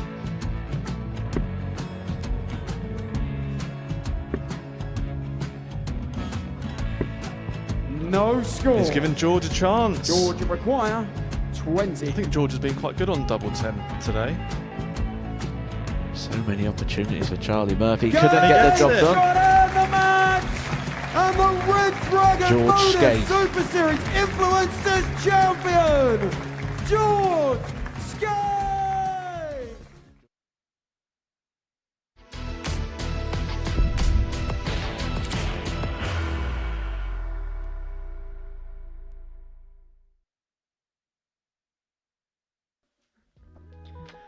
Well, back to the Modus Super Series, halfway through the night in this Group B, and before the break, Brian and Man got the better of Chaz Barstow by 4 legs to 1. It means the 2 players that dropped out of Group A are the 2 players at the top of Group B at the halfway point in the night, because both him and Alex Spelman so far undefeated and so far unseparable. Alex Spelman only has the lead in the group because his first name begins with an A. 4 points plus 5, 8 legs 1. He's got the jump on Brian and Man because his parents decided to name him in alphabetical order first. So let's move on to game number 6. I don't think that's a sporting determining factor, I'll be honest with you. But game number 6 sees Kurt Parry and Raman McDonagh go head to head. And for Raman, well, he's going to have to get a win quickly. He's lost each of his opening 2 so far in proceedings. As for Kurt Parry, lost his first game 4-2 to Alex Spelman before then getting a 4-2 win over Chaz Barstow in his second game of the night. And for both players, actually, they've had kind of a similar story as to First leg how is things Kurt have gone a to little throw bit up and first. down for them. Game The on. doubling has been a problem for both, and in particular in the last game for Raman McDonagh, he was 1 from 18 on his doubles. His scoring 85. absolutely unfaultable from him, but the doubling left a little bit to be desired. But how will he get on here against the Welshman? 140. Yeah, the one thing I noticed with McDonagh, especially in that last match, just seems to have found that pace and that rhythm that really suits him. We saw him go 7 into a 100. 9-dart attempt, but as you say, when it comes to seeing off legs and finding those doubles, that has been the struggle so far tonight. 100. And in times past as well, we've seen Ronan McDonagh play the full complement of a week, where you do have a little bit of time to work your way into proceedings, where here in this Group B environment, you've got to get going straight away. You don't really get any kind of warm-up games.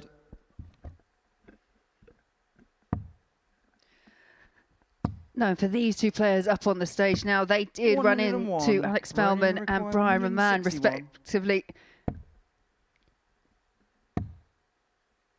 Ball for a 161. 120. Way off the target. You require 170. So Ronan McDonagh misses the ball for a big finish. Is Parry going to get a look at the ball for the biggest finish of them all? Yes, he does, and he gave it a good scare. Require 41.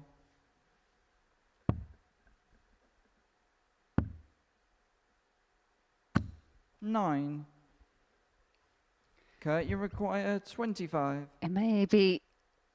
Oh, Smiles up there. 17. Ronan, you require 32. In a second, they could turn upside down into frowns. Particularly if you're Kurt Parry and Ronan McDonagh with an ironic celebration as he finds a double 16. But that find on the double 16 has found him a break of throw. Ronan to throw first. Game on.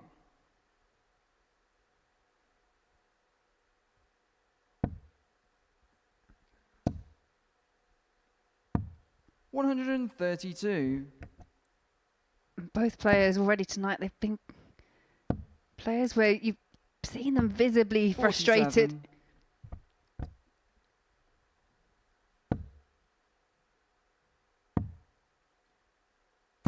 96.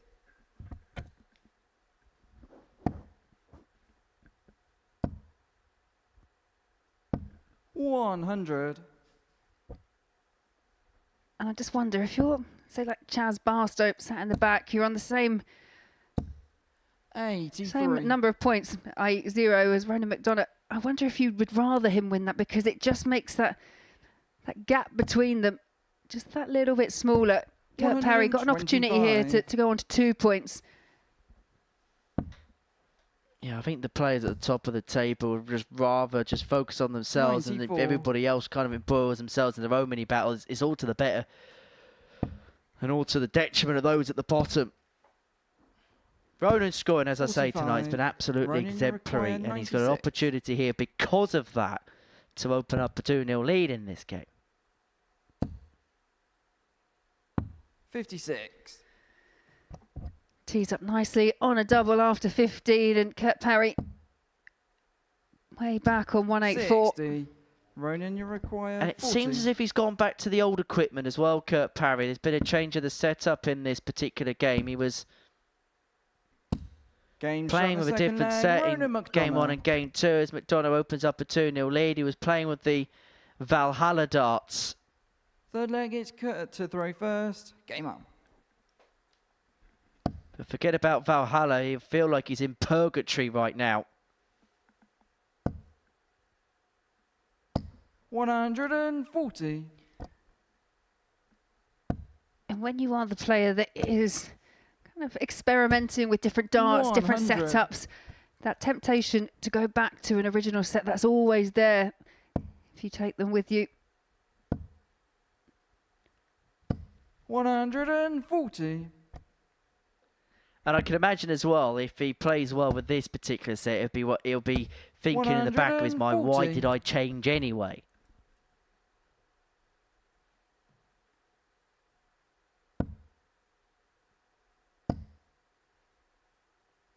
$140. Well, no issue with scoring in this leg for Kurt Parry. Back to back to back 140s. 60. Kurt, you require 81.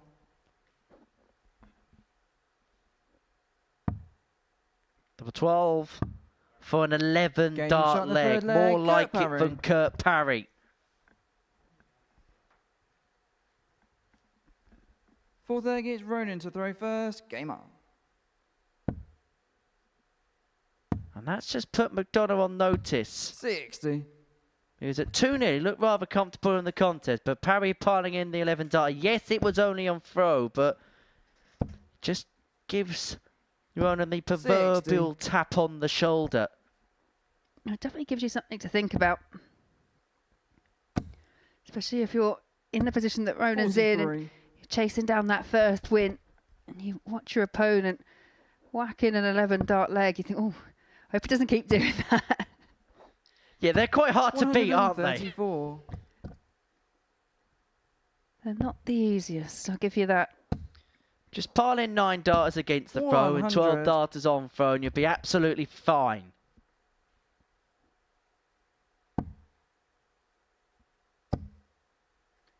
Everything he's touching in the scoring department right now is beginning to turn to gold for Kurt Parry. 140. He's left himself the 167. We saw it in the last match by Brian Raman.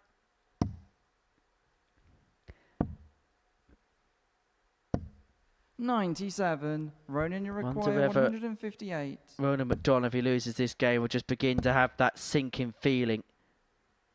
He's actually playing okay in this one, but Parry has just found a spell Kurt, you here. require 70.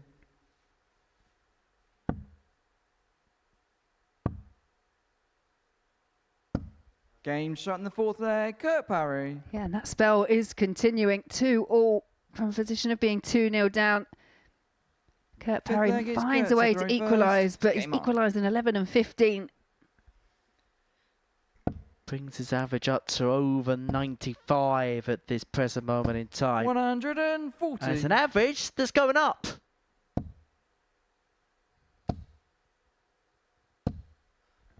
$140. And this is the argument we've made about every single player tonight. We know they've all got this ability to just turn it on if they can find that range and that rhythm.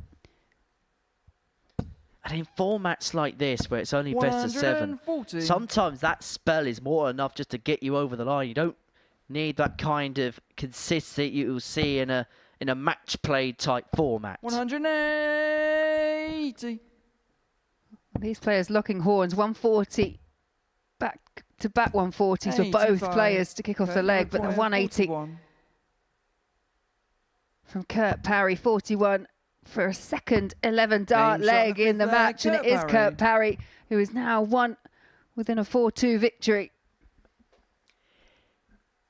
Kurt Parry's playing the type of darts which is pretty much impossible to keep up with, because those two 11 dart legs have been on throw. Apart from a 9, Ronan McDonagh can do absolutely nothing about that, which is partly the reason behind the little smirk he had behind Kurt at the back of the stage when he won that leg.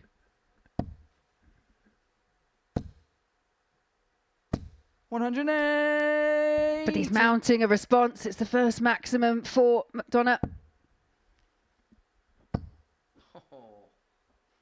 180. That is a painful max for Ronan. 140. But he's still firing back. An opportunity now for McDonagh to find an 11 dart leg of his own.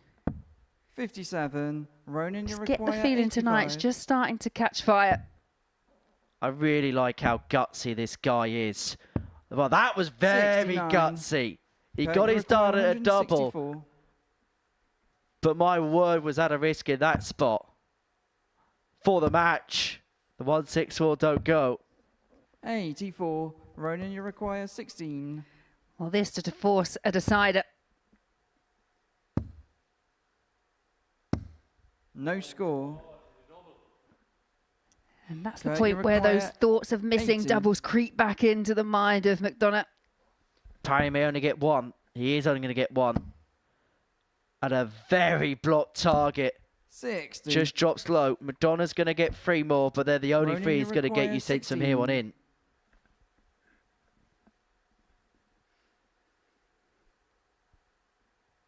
It's been a problematic area for McDonagh throughout proceedings so far tonight.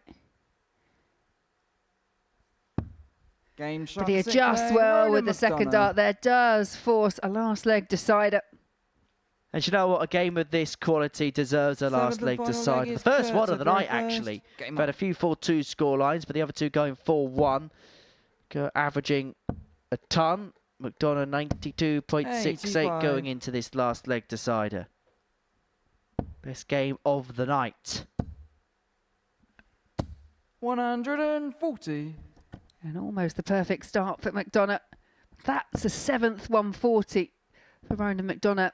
Kurt Parry equaling the 60. 140 count as well. He has stood up to Kurt Parry in an environment where a lot of people 100. would have faltered, where a lot of people would have just surpassed to his brilliance. 59. He's put up the fight where many would have gone for the flight. It's one of those performances you have to consider that McDonagh hasn't actually won a game tonight as well, and it leaves you scratching your head as to say, right, it's just taken a couple of games for him to warm up to proceedings this evening. 99. And all of a sudden, he's got 6 and 178. The last two legs on the Kurt Parry throw, he could have done nothing about 100. back-to-back 11s. We really would be splitting heads to say, well, yeah, he could have won it with a 9. He did have an attempt at the 9 earlier on tonight. 60. Ronan, you For require this, 78. for his first couple of points. For Kurt Parry, he scratches his head, wonders what has happened. Game Because shot, Ronan and a match, McDonagh Ronan has got that elusive first win of the evening. About time, he says. But I tell you what, he showed a lot of character there because Kurt Parry threw absolutely everything at him. 2 11-dart legs on throw, but McDonagh kept him with the task and he picks up the points as a consequence. Coming up next, Alex Spelman takes on Brian Raman, the top 2 in the group.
Welcome back to the Modus Super Series, where before the break, Ronald McDonagh got the better of Kurt Parry by 4 legs, a free average of just under 94 in that contest. Kurt Parry had a couple of 11 darters in that one, but it was McDonagh that would get over the line in that one. For Raman and Alex Spelman so far, it's been all singing, all dancing on this Thursday night up to press. 2 wins from 2 for the pair. The winner will make it a hat-trick of victories. Now, these two can only be separated from the fact that Alex's first name is spelt with an A and Brian's first name is spelt with a B, because they're both on 4 points, both on plus 5 legs difference, both on 8 legs 1. And we can only determine them at this stage on alphabetical order. Well, that is soon to change. Only one of them can move on to 6 points. And in terms of their meetings throughout this week, both of them coming via the Group A route, it is Alex Spelman who has got the better of Brian Raman on Tuesday and Wednesday. Brian won their first meeting on Monday.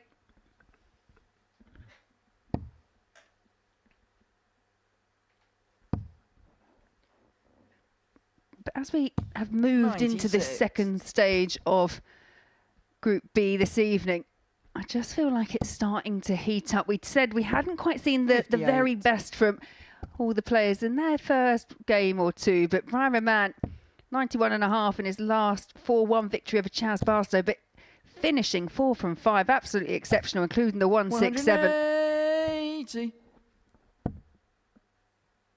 And admittedly, the dart he did miss at a double was on the back of a ton plus combo. But we did say, didn't we, that we felt like it was the type of group, if someone put in a decent performance, expected others to follow. Raman did that in Game 5. And then that was followed up with an absolute cracker in Game 6 between Parry and McDonagh. And Spelman here has left himself on tops after 12 to win this opening leg. 140. Alex, you require 40.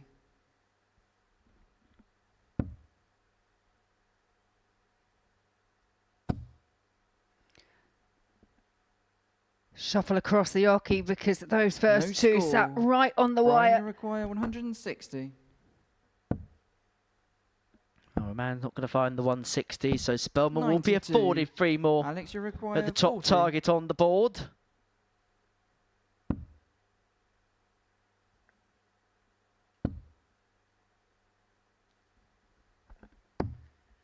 No score. It's not the first time that Brian, you Spelman's dropped low into a target which has bust the score, because he hit a double 14 looking for a double 9 earlier on tonight. Raman's been mustered on that. Leg, Brian Raman. And he's found double 16 again. He gets the break and he leads 1-0.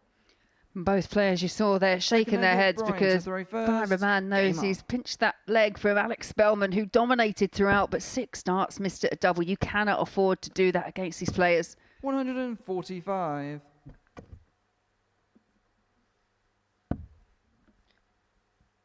Would you like to explain what Brian just did there, Laura? Well, he might have slipped. We saw him slip going for a 51 checkout, but no, I think you mentioned it earlier. He likes to be creative. 55. I think I might have thrown you under a bus there. No more than normal, Henry. 121.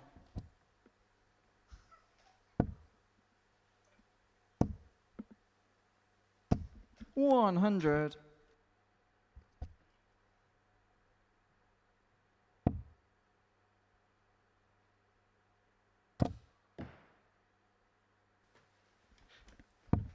$77.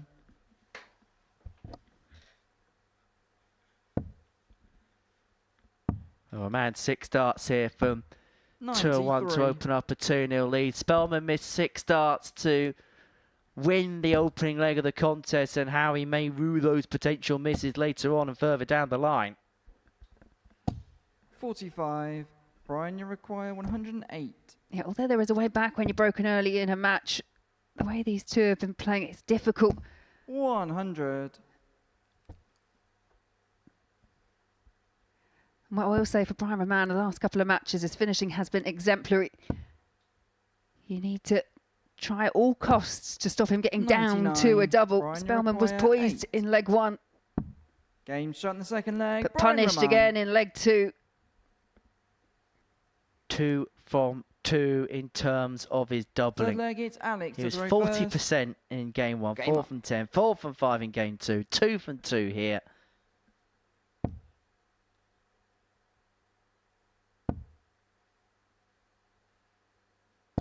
$68. Mopping up like a janitor right now is Brian Raman. 60.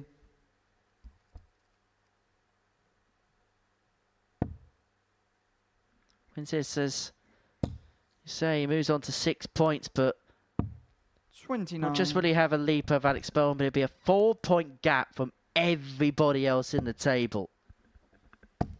And he'd just be happy to see everybody else beat one 100. another from that point onwards, because it just makes his life a bit easier. Well, it's like you said, whoever wins through this particular encounter moves clear at the top of the table, but only has himself to worry about. He can let the rest of them just kind of, as you say, fight it out 100. for the remaining couple of places. Obviously, nothing's guaranteed on night 1, but you can make life very easy for yourself. Well, for example, if Raman gets on to 8 points and Barstow wins a game tonight, then he'll know that his task on Friday evening is as simple as win 1 game. I say as simple as on paper. 140. It sounds simple, but the practicalities, of course, are a little bit different than that. 100. Well, yeah, the Alex, last you time require I played in a women's 164. week, it was Group B, and I think I found myself in exactly the same position. It went right down to the very last game.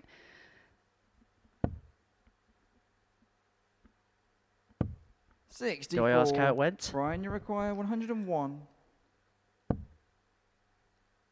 Just see if Raman can keep this 100% 69. record going. He can't. Alex, you Yeah, require it ended up being 100. between myself and Trina as to who went through. It was the game that I did not want it to come down to as a decider, but just managed to edge past it.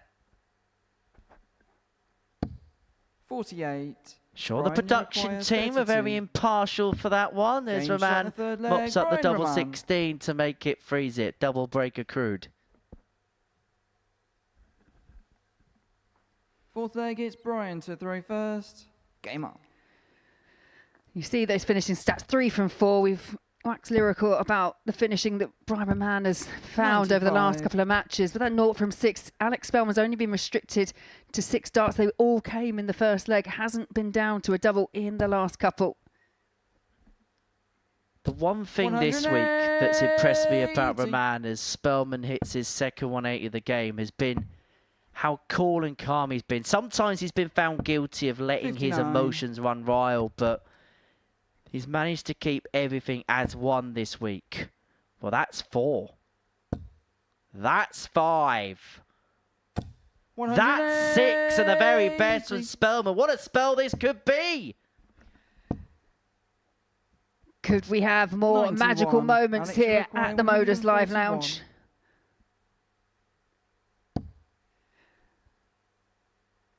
Treble 19 was the target. It's the second time tonight a player has gone 124. 7 deep into a 9. Yeah, great sportsmanship there as well. Respected and reciprocated by a man who, for the second time tonight, has had somebody try and 140. put a 9-dart Alex, attempt in you against him, require because Ronald 17. McDonagh did something similar in his opening match of the night.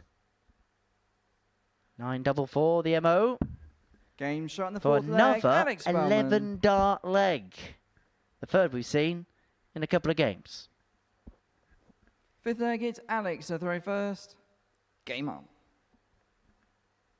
Crucial as well, that was a break back. Needs a few to win this game, but not just to get one on the scoreboard, but he also takes out one of 60. Raman's lives with the darts in his hand.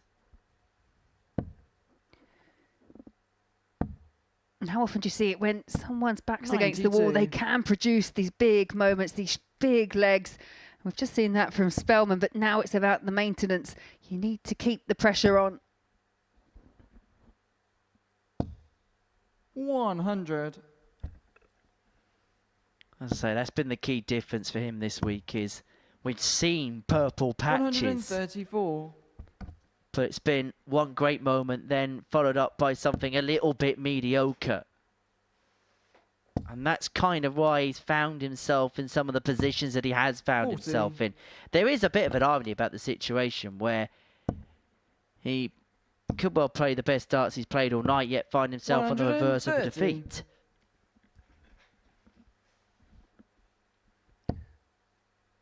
Well, he's been pushed and forced to play at a higher level against Brian Raman.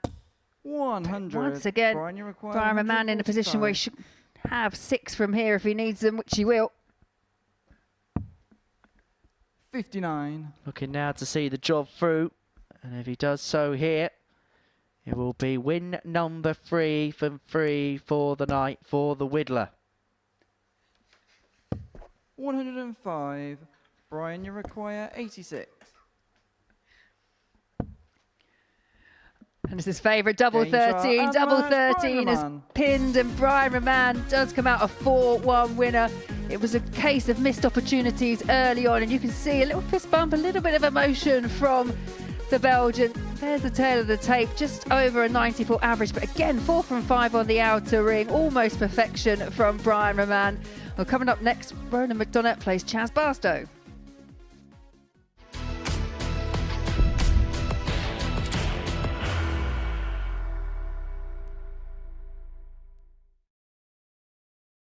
Are you ready to lift that trophy, Darius? Yes. Let's do it then. Ladies and gentlemen, your Modus Super Series 9 champion is Lucky D, Darius Labanowski!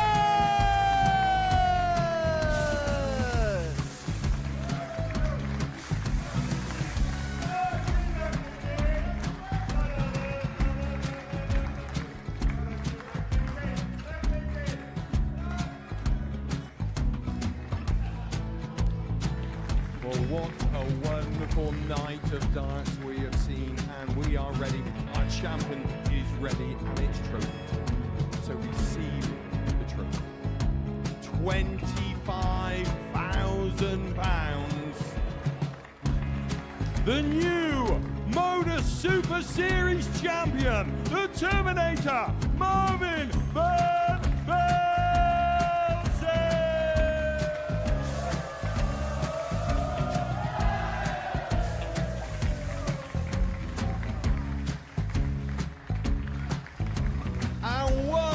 time, the 8th Modus Super Series champion, the Terminator, Marvin Van Velzen.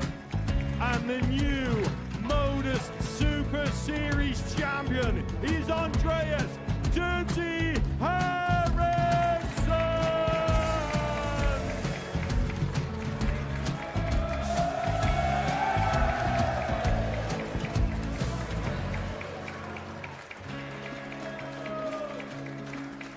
And one more time, the 7th Modus Super Series champion. Give it up for Andreas Dirty Harrison! The moment we've all been waiting for.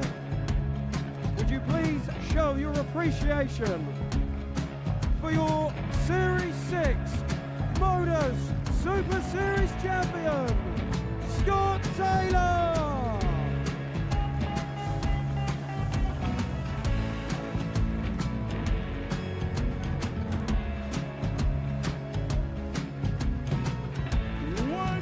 Time, your new Modus Super Series champion. He is Chucky. He is Jim McGuire. Ladies and gentlemen, your Modus Super Series champion, retaining his title, the Nuke, Luke Littler!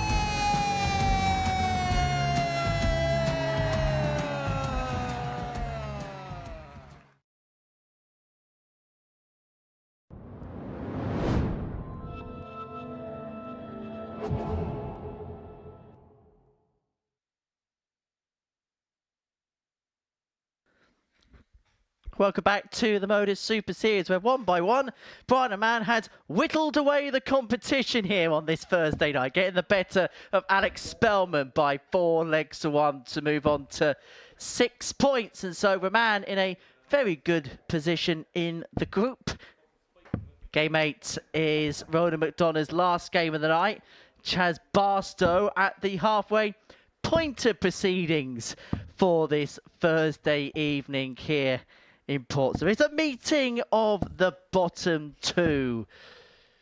All the action being streamed live here on Pluto TV as ever on this Thursday evening.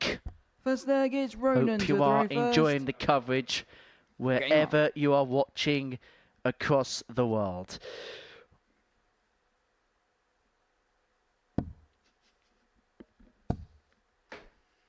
Well, we saw in the previous game, in terms of Ronan, he showed a lot of character, a lot of grit. He got hit hard, didn't he, by Kurt Parry? A couple of 11 darters in there from Kurt, but where a lot of players possibly may have just 140. Almost suppressed the brilliance of their opponent.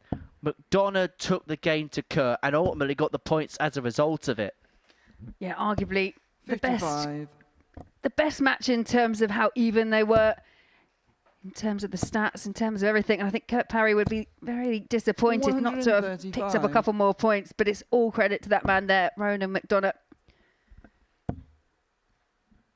Chaz Barstow, the only player left with a couple of matches, including this one.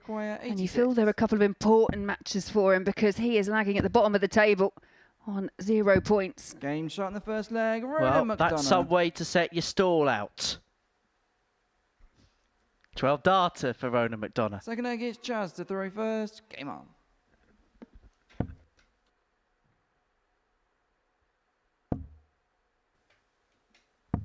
.44.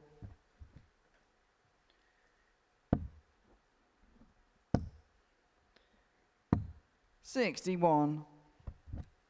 It's been a strange night so far for Chaz because he's played okay, but it's been a patchy okay. I think the thing that stands out the most for me in his opening 2 matches, he had 6 at the outer ring against Kurt Parry.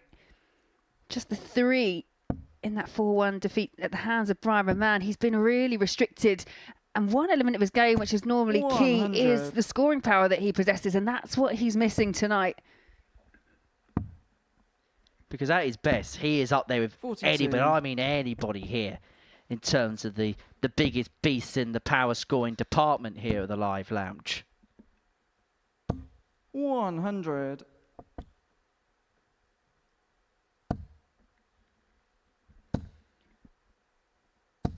.83. Chaz, you require It's a good response from Chaz Barstow.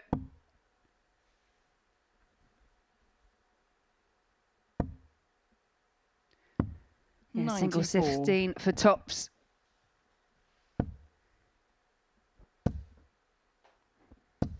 Yeah, I think he's always going to go for the 1-8 just to create that kind of scoreboard pressure to get the referee to shout and maybe try and offset Barstow as a response. But that double top goes and a level game we have at 1 apiece and another high quality contest we have.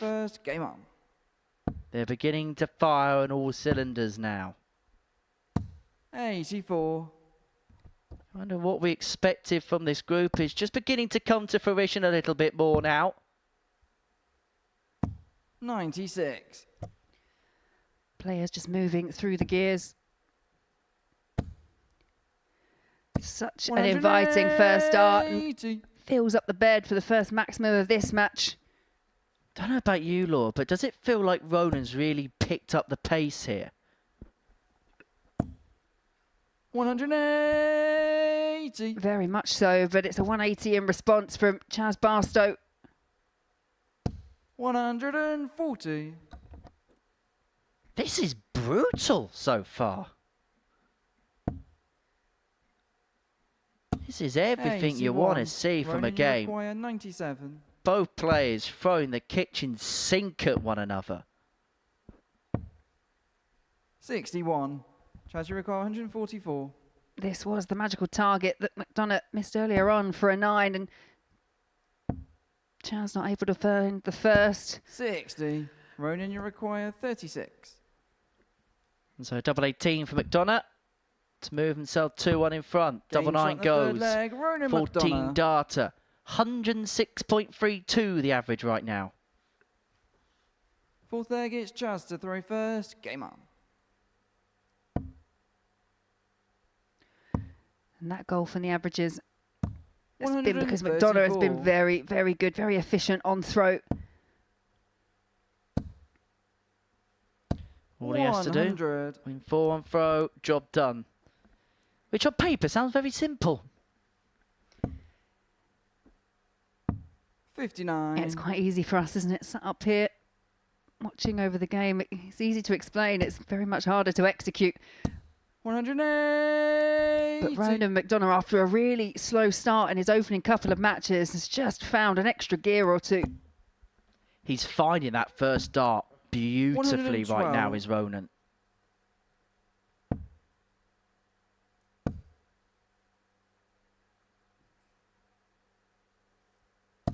$100. That was a really good pick off of the last dart because the target area was reduced a little bit because of that second dart dropping beneath the treble.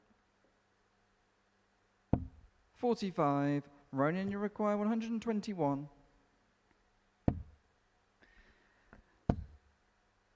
It was a slip from 81. Barstow and then a slip with the first from McDonagh. But the Barstow throw now severely under threat. 21. And that's not going to help the Ronan, situation. 40.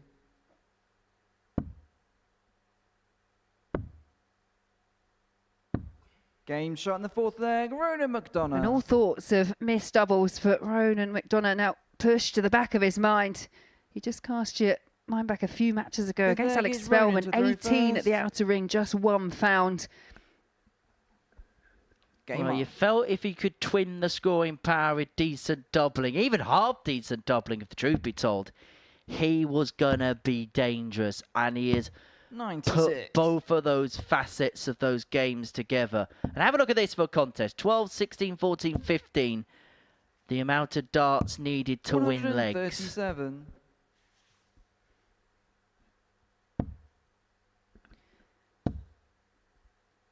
And Barstow is a seasoned competitor here at the Modus Super Series. He'll know he's in all kinds of bother if he doesn't pick up a couple of points in his last 2 remaining fixtures. 45.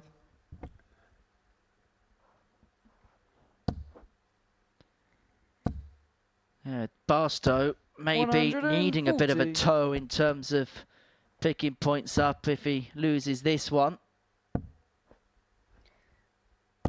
99. It's Chaz playing in the very last game of the evening. That's against Alex Spelman.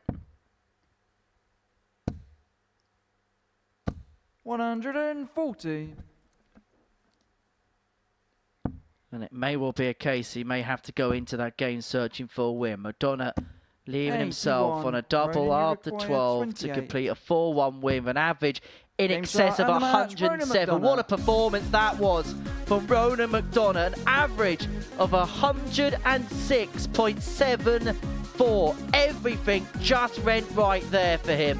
And that is a second win of the night. It ends his night in some style, some performance.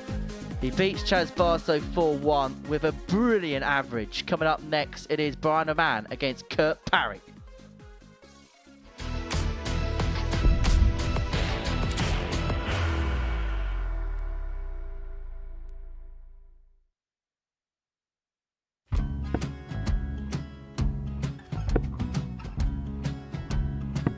$54. Charlie McGuire, 164.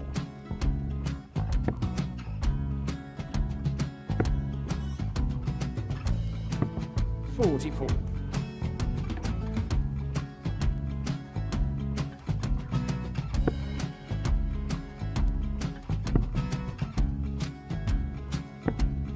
$32. Charlie require 120.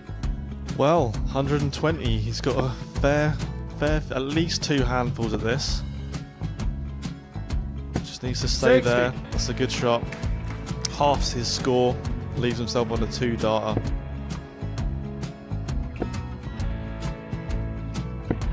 $26. Charlie Time on his require side 60. to become back-to-back singles champion.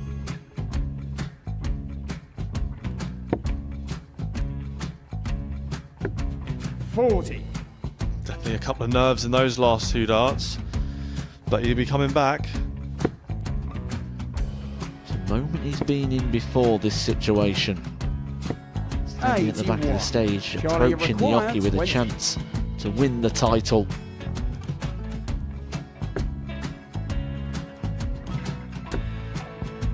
He did this to win the first title, if you remember. I think he's gone. I think he's gone to bust it, maybe. The first title he won, he wanted 20. He went 6-7-7 to win it. He had a chance to replicate it again. Yeah, I get the feeling that was for a bust, and 39. on that situation there, George Scaife wasn't even able to take it out going to the 18s on that switch. Yeah, I think he just panicked a bit, but he's done well to get that big one. Sometimes can be the hardest part. Georgia requires 79. This is it. It's got to be 19s. It's got to be 19s for this shot. Big 20 and a double. He's got the first one. He's going to get a match dart here.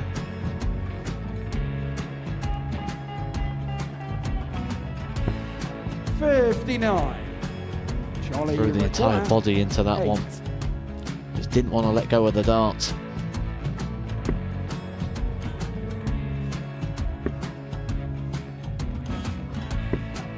No score. He's giving George a chance. Georgia require 20. I think George has been quite good on double 10 today. So many opportunities for Charlie Murphy. Couldn't get the job done. The match! And the Red Dragon George Modus Scaife. Super Series Influencers Champion, George Scaife!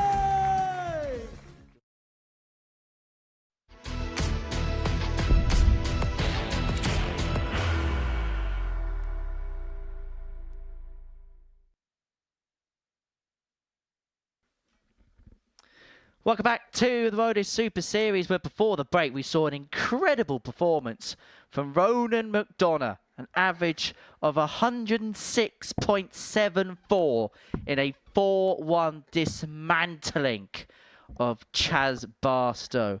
Chaz has got one more game to go. For these two, it is the end of their night. Brian Raman looking to complete the crest of 4 wins out of 4.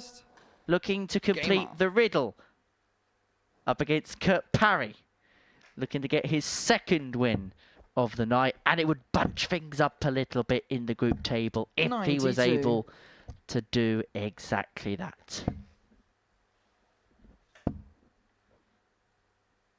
100.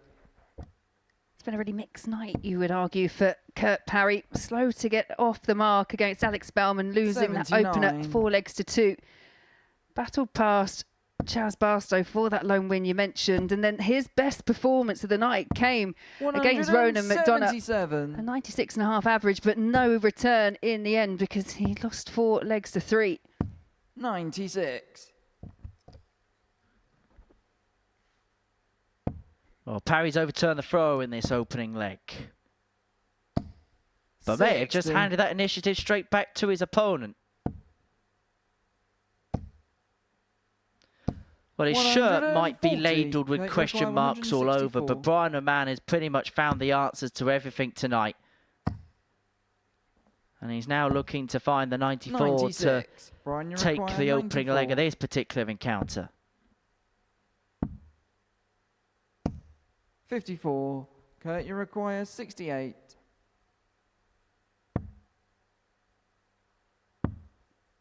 Double 8. Double 8 is found for a 68 finish and a breaker throw for Kurt Parry. 1-0 to the Welshman. Second against Kurt to throw first. Game on. A crucial break which he needed at some point to win this contest. And there's no doubt there's been a correlation between the fact he's changed his darts to a better output in terms of performance. Didn't change things in terms of results in his game against Raman McDonagh, but there was evidence that things were beginning to move in the right direction. That first dart has been hitting a lot more since he's changed. 100. Yeah, and there was that passage of play, wasn't there, against McDonagh, where there was 2 11 darters and just looked like he couldn't miss. 60. It just fell apart. in the very last leg for Kurt Parry.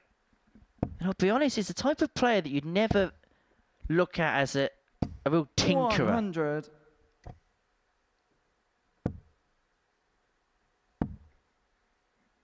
But 92. the change has, 61. or the change back, has seemingly worked well for Parry. 130.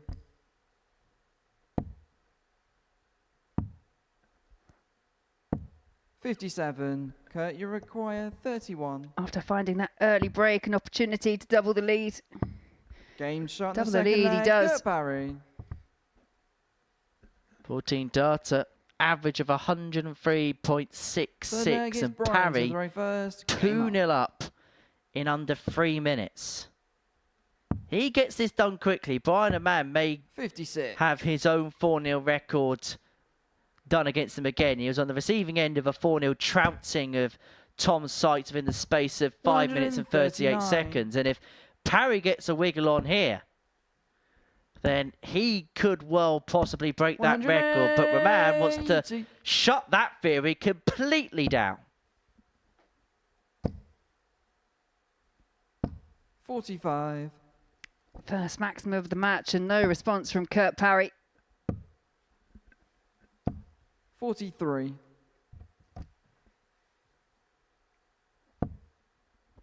If we get time, we'll give you the answer, the long-awaited answer, 60. to the tungsten teaser in the next leg.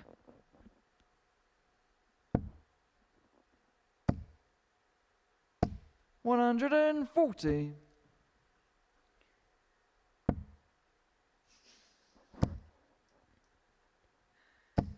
$140. Brian, you require 82. 140 in response, but it's 2 at double 16. 66. And a Okay, rare you miss require for Raman because that's 117. been the area he's been so impressive in tonight.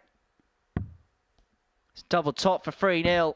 77. I tell you what, if he got Brian, that, you require 16. the record in terms of time to win a match was Game on. shot in the third leg. But let's Brian think about Raman. the match altogether as one prospect now, because that double 8 for Brian brings the score back to 2-1. Fourth leg is Kurt to throw first. Game on.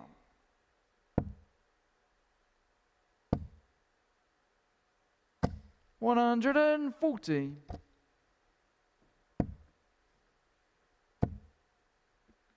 Well, time to 105. put you all out of your misery and give you the answer to tonight's tungsten teaser. The question was, Chaz Barstow won 60. one of the first weeks in the Super Series that was played in the previous studio in Southampton. Could you name the other 4 players that did? And actually, 96. Laura was bang on the money. It did take me a while, in fairness.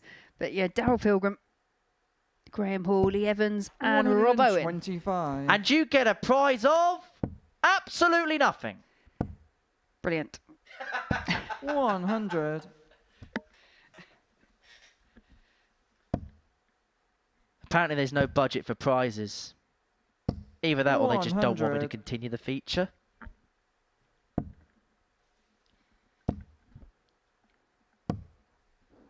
$42. Kurt, you require 76. Well, there's a 3-1. Double 8. 2 4s. There's a little step back. 72. Brian, you require 158. Double 4 has not been kind to Kurt Parry tonight. And this would really hurt. Double 19 and 139. Kurt, you really threaten the require 158. All of a sudden, this has become a big exchange. Game I'll shot in the tell you fourth what, leg, that was Kurt a Parry. fortuitous clattering into the double 2 there. Parry 3-1 up. Raman Fifth missing a leg is dart for Brian to 2-2. throw first. Game on. Leg away from completing his night with 2 wins from 2. It would then begin a 81. conjugation of the Group B table with a man stuck on 6. Spelman looking to move on to 6. 96. But if this result stays like this and Chaz Barstow beats Alex Spelman in the final game of the night, everybody's within striking 60. distance of everybody. yeah, every game is worth 2 points, and we all know that, but there are just some that feel bigger in the 60. context of how the table is going to take shape, and this is most definitely one.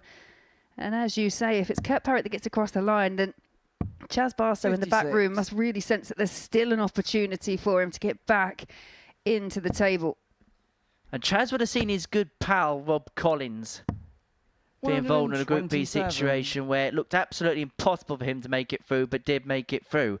And he's experienced enough around this place, Chaz, to kind of know that no two nights are the same here.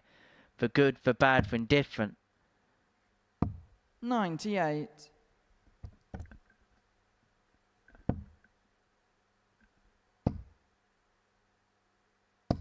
$60. Well, it's Parry first down to a finish. It is the 158. We saw Raman miss that by the narrowest of margins to the leg 134. before. Kurt, you require 158. Well, he's let himself on 72, and he's going to get a look at it to reduce the gap back down to 1 and 58. cordially invite Brian, you Kurt require Parry to serve the 72. game out.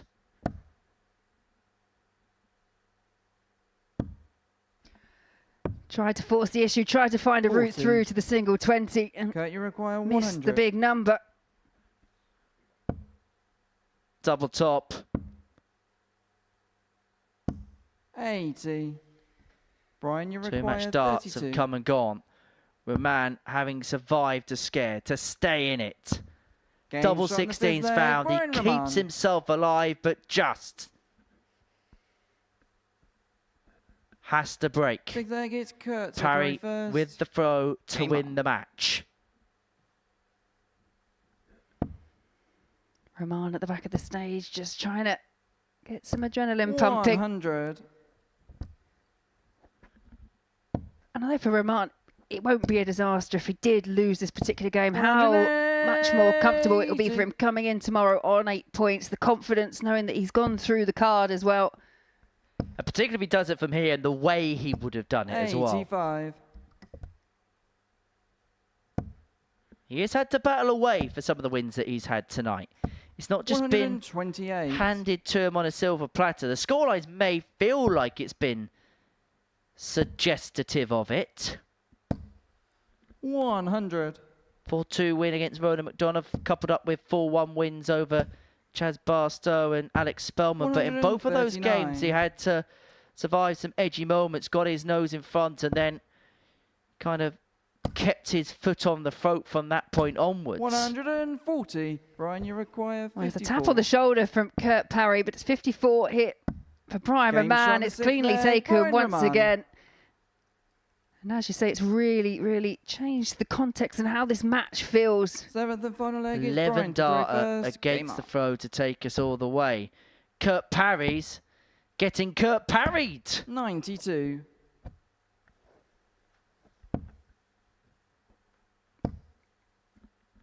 Kurt may have some 97. flashbacks to that match against Ronan McDonagh. Like you say, had a couple of 11 darters in there. He looked like he was cruising to the finish line, and 59. it was Ronan McDonagh that pegged him back, and you see Brian Raman doing exactly the same thing here. 140. Really, really good last dart there from Kurt. 58. Yeah, and you feel that is the opportunity if Kurt Parry's going to get across the finish line. And the frustrating thing for Brian would be like he'd feel like 94. he's done all the hard work only for it to be undone in the last leg. 100. Kurt, you require 6 for the match. 170. Does not have to go for it. We'll never know whether he would have attempted it. But what he has done is leave 134. himself on a double after 12, and that double's going to be double 18. Shake of the head from Brian Raman. He knows the fate of this match is no longer in his hands. 43. Kurt, you require 36. To complete a 4-3 win, Kurt Parry's looking at double 18. shot and the That's a match, Kurt 13 Parry. darter. And that win means that Kurt Parry's going to end his night on 4 points. Brian Raman is kept on 6.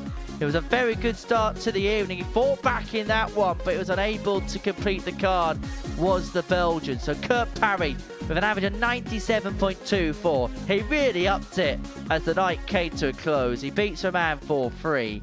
Our final game of the night is a meeting between Chaz Barstow and Alex Spelman.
Welcome back to the Tungsten Talk, where we are discussing the life and career of our special guest, Alex Spelman. And I turned darts from a sport into a puzzle, something I could figure out, breaking down my throw. Like I tell some of the people I coach, I want to make them chefs. I want them to be able to taste the dish and know I put too much of this or too little of that. I don't want them to overthink. I want them to understand. And I got lucky to get my foot in the door as a contractor at Epic Games, the producer of Fortnite. Alex Spelman looking to cook up a bit of a storm in the latest edition of the Tungsten Talk. That is available soon here on Pluto TV. Right, let's get into this one then as he takes on Chaz Barstow, who so far tonight has been doing the L against the Fortnite creator consultant. That is Alex Spelman. I'm told that's what it's called, doing the L. And apparently there's like a little dance, isn't there, where like you put up an L to the person that you've lost to and you kind of dance in their face.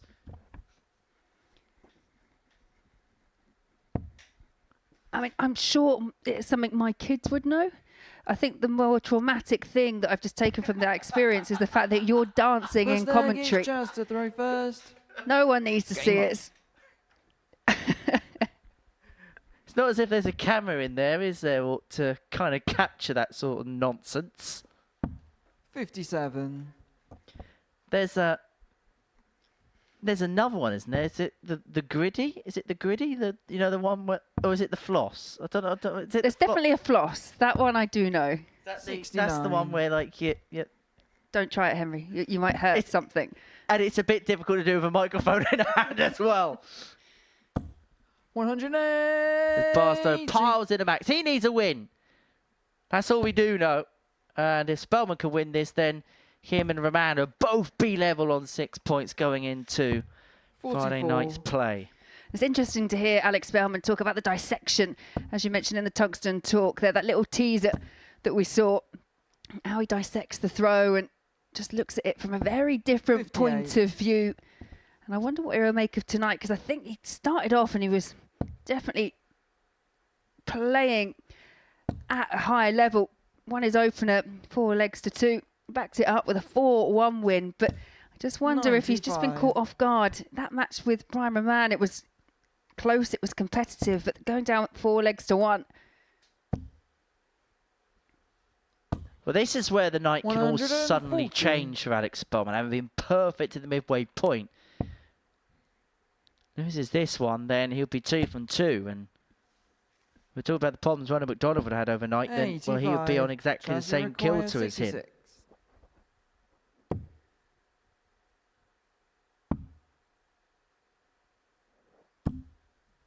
Game shot in the first leg, Chaz Barstow. It's a 15-dart hole to throw to open up proceedings in the final match of tonight's action. It's Alex to throw first. Game on. And Chaz is one of those players that will just plug away and plug away. Just because a few games hasn't gone his way, he's not the type that's going to throw his toys out the pram and get bogged down by it.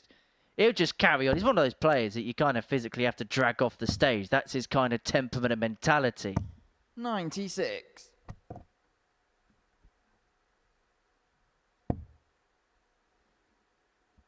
A real level-headed player, isn't he? One that just loves the game. 64.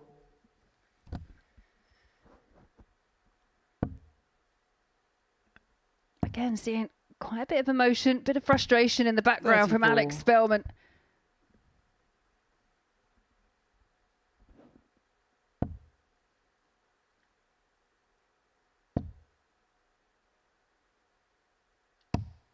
$59.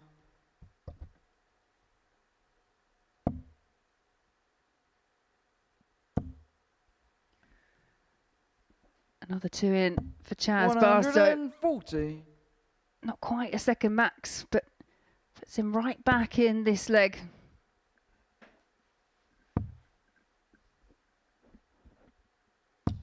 $58. And off the back of the 140, Alex Spelman found to kick off this leg. Just the one treble found in 9 darts. 64. And that was with the dart directly after. But he may well begin to put things right here. 83. Chaz, you require 167. He's himself on a 2-darter, but he's made life rather awkward for himself, Spelman. There's no guarantee of anything 59. on the outer ring, although if he Alex, does you go require bullseye first, he may 97. get one on the middle target on the board.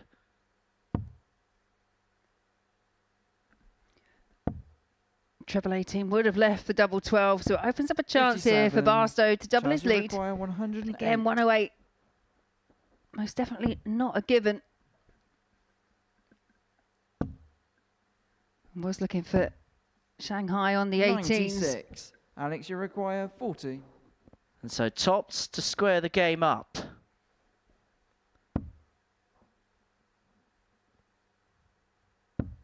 Game shot in the second leg, Alex Spelman. And levels us up at 1-1. In terms of his doubling tonight, it has taken Third leg, it's Chaz to throw first. Alex Game on. opportunities to win legs tonight. It's 4 from 15 in his opening match. That then turned into a 4 from 12. 81. And then 1 from 7 in that 4-1 defeat to Brian Raman in his previous contests. And I think that's what Brian Raman did so well in that match specifically. 4 from 5 on the outer ring. He was just limiting the chances that Alex Spelman had at a double. 97.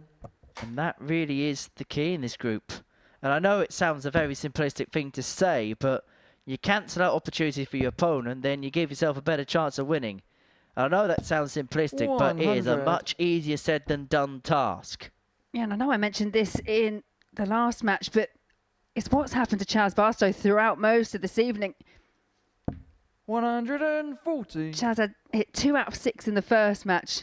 Backed up, had 3 opportunities in the second match, only 1 hit. He was 1 from 1 in that match against Ronan McDonagh.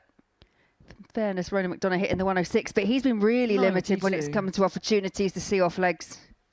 Yeah, he got hit for the 106.74 in his previous game. And the game before that, Brian Raman won 4-1 with 4 out of 5 on the doubles and that 167 checkout with Barstow waiting to level the game up at 2-2. So certainly mitigating circumstances as to his night. 87. But the verdict's still the verdict when it comes to the points total on the board. It's the bullseye for 2-1. 62. That was given every require chance. 116.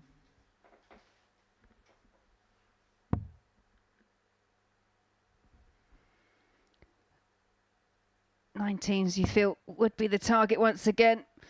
Not going to go, so Barstow should have 55. at least 2 at a double from here. 25. To go 2-1 to the good, and double 10's a targeted choice. Surely a clip off the barrel here will see this in. 5. Which is exactly what he tried to do, but it went the other way. It went the wrong side. And he could be on the wrong side of the scoreline here.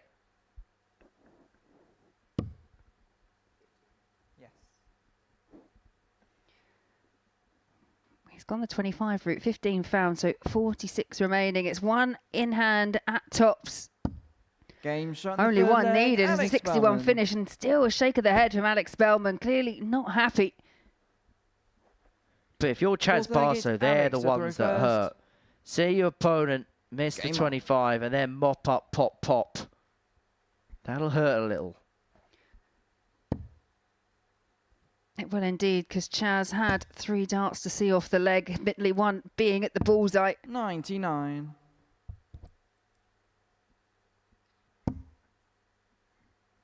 And the wiggle room and the margin for error is close to 0 now for Barstow.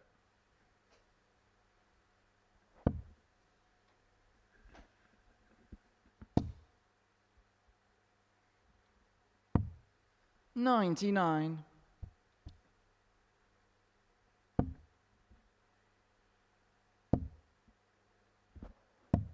59.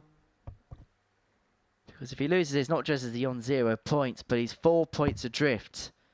That's 2 games he's got to make up with just 4 remaining on Friday night. 95. Just looking at this one match alone and these 2 players alone, as you say, there's an opportunity here for Chaz to either be 2 points behind 100. Alex Spelman or be 6 points behind Alex Spelman. A quintessential 4-pointer.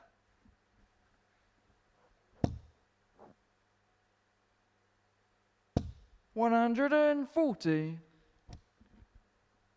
Well, Spelman, having won a leg that maybe didn't have a right to win in the previous one to get the break, is now beginning just to push on a little bit. 44. And I wonder whether the wind is just beginning to head out the sails of Chaz now.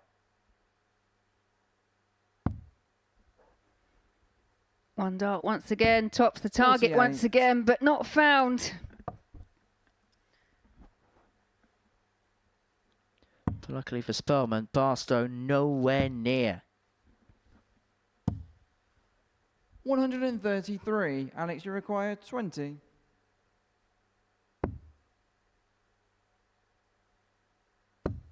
Game shot in the 4th leg. Alex Spelman. Alex Spelman now within one leg of a 4-1 victory over Chaz Fifth Barstow. leg, it's Chaz to throw first. Game Would up. mean Chaz finishing with no wins tonight. It would be a pointless night for Chaz Barstow here in 57. Portsmouth.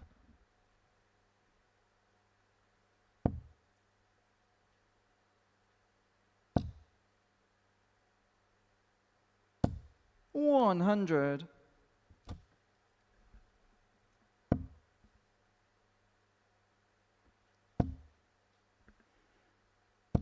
$135. Barstow having to really dig deep to stay in the fixture. 100. 301 points away. 44. Barstow now has a real look of a beaten man at the back of the stage. Just feels like he's been hit with one haymaker too many now. Well, that last throw, he's not only losing the line, but he's losing the weight of dart as well.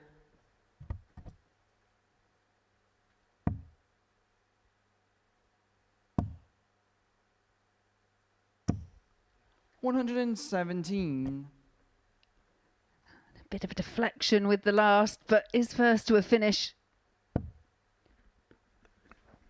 Leaving 148 to 30. residualise the gap to 3-2.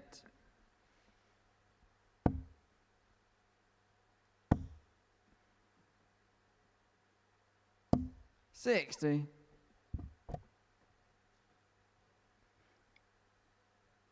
And although Chaz Barstow in this leg specifically does have a little bit of time, we have seen that it does run out. There was a leg earlier on in the match that could have changed the 97. the look and the complete complexion of 88. this match. And it was Chaz that couldn't see out the leg. Double 14. Game shot Reduces in the fifth leg, the Chaz Barstow. arrears back to 3-2. Sixth leg, it's Alex to throw first. Game on. Alex Spelman still thinking, still analysing. You see him do that ghost throw every so often. 97. Big pick off with the last.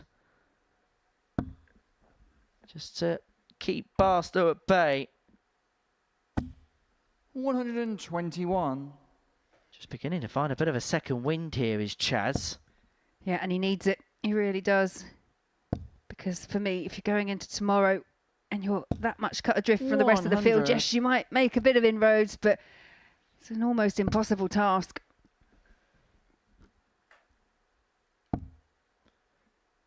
Yes, must win in every 59. single sense of the word here for Chaz Barstow.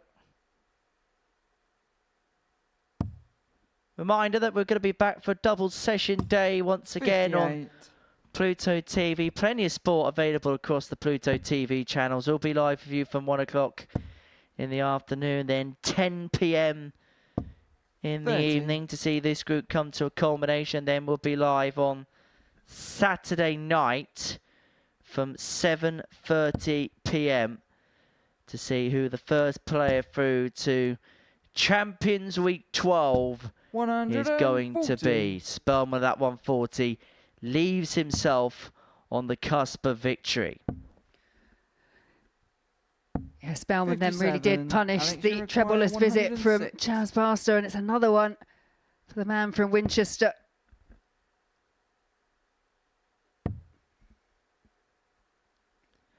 For the match, double top. 66. He won his opening game for 109 checkout. He's not going to win this one with 106. And Chaz then, I think, smiling at the irony that finds the treble bed, but feels like it may be too late. 100. Alex, you require So 40. tops for the win. And this would be win number 3 of the night. He can't surpass Brian Raman in the league table. But he can Shot put and the himself match, in a Alex very good Spelman. position to head through to Saturday night Alex Spelman picks up 3 wins out of 4.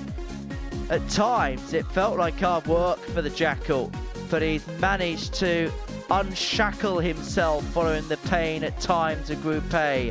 A 4-2 win against Chaz Barstow ends his night, ends our night. He's Brian Raman top of the group, but Alex Spelman joining him on 6 points with that victory.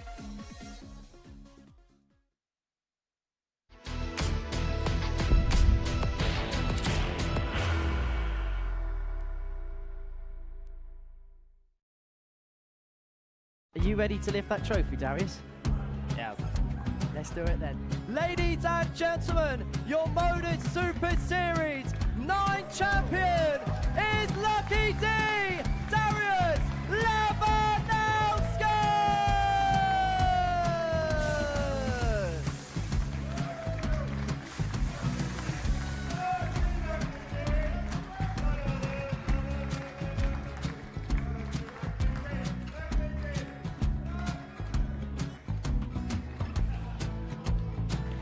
Well, what a wonderful night of darts we have seen, and we are ready.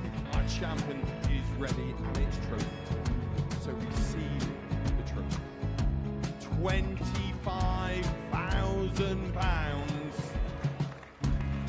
The new Modus Super Series champion, the Terminator, Marvin Van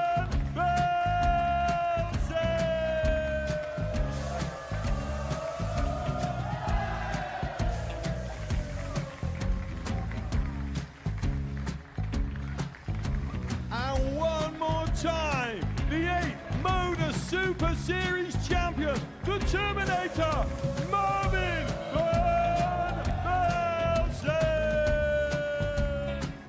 And the new Modus Super Series champion is Andreas Dirty Harrison.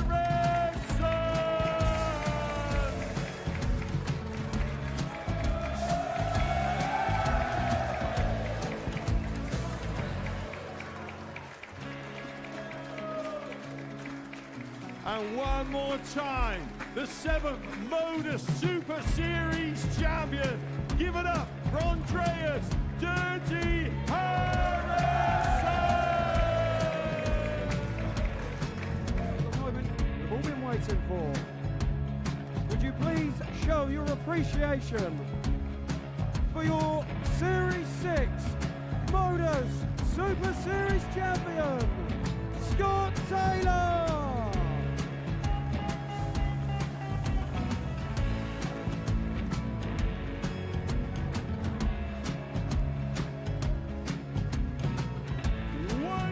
Time, your new Modus Super Series champion.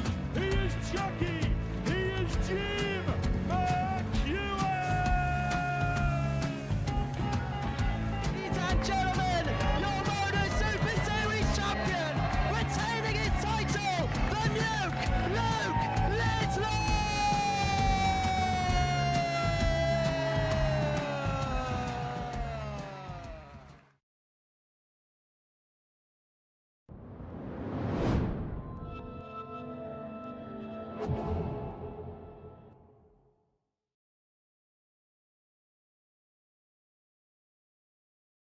Welcome back to the Modus Super Series, where the night's action has come to a close here in Group B. And before the break, we saw Alex Spelman get the better of Chaz Barstow by 4 legs to 2. As far as tonight is concerned, it was the 2 players that dropped out of Group A who had the best of it in Group B. Both Spelman and Raman, both on 6 points, following the opening night's worth of play.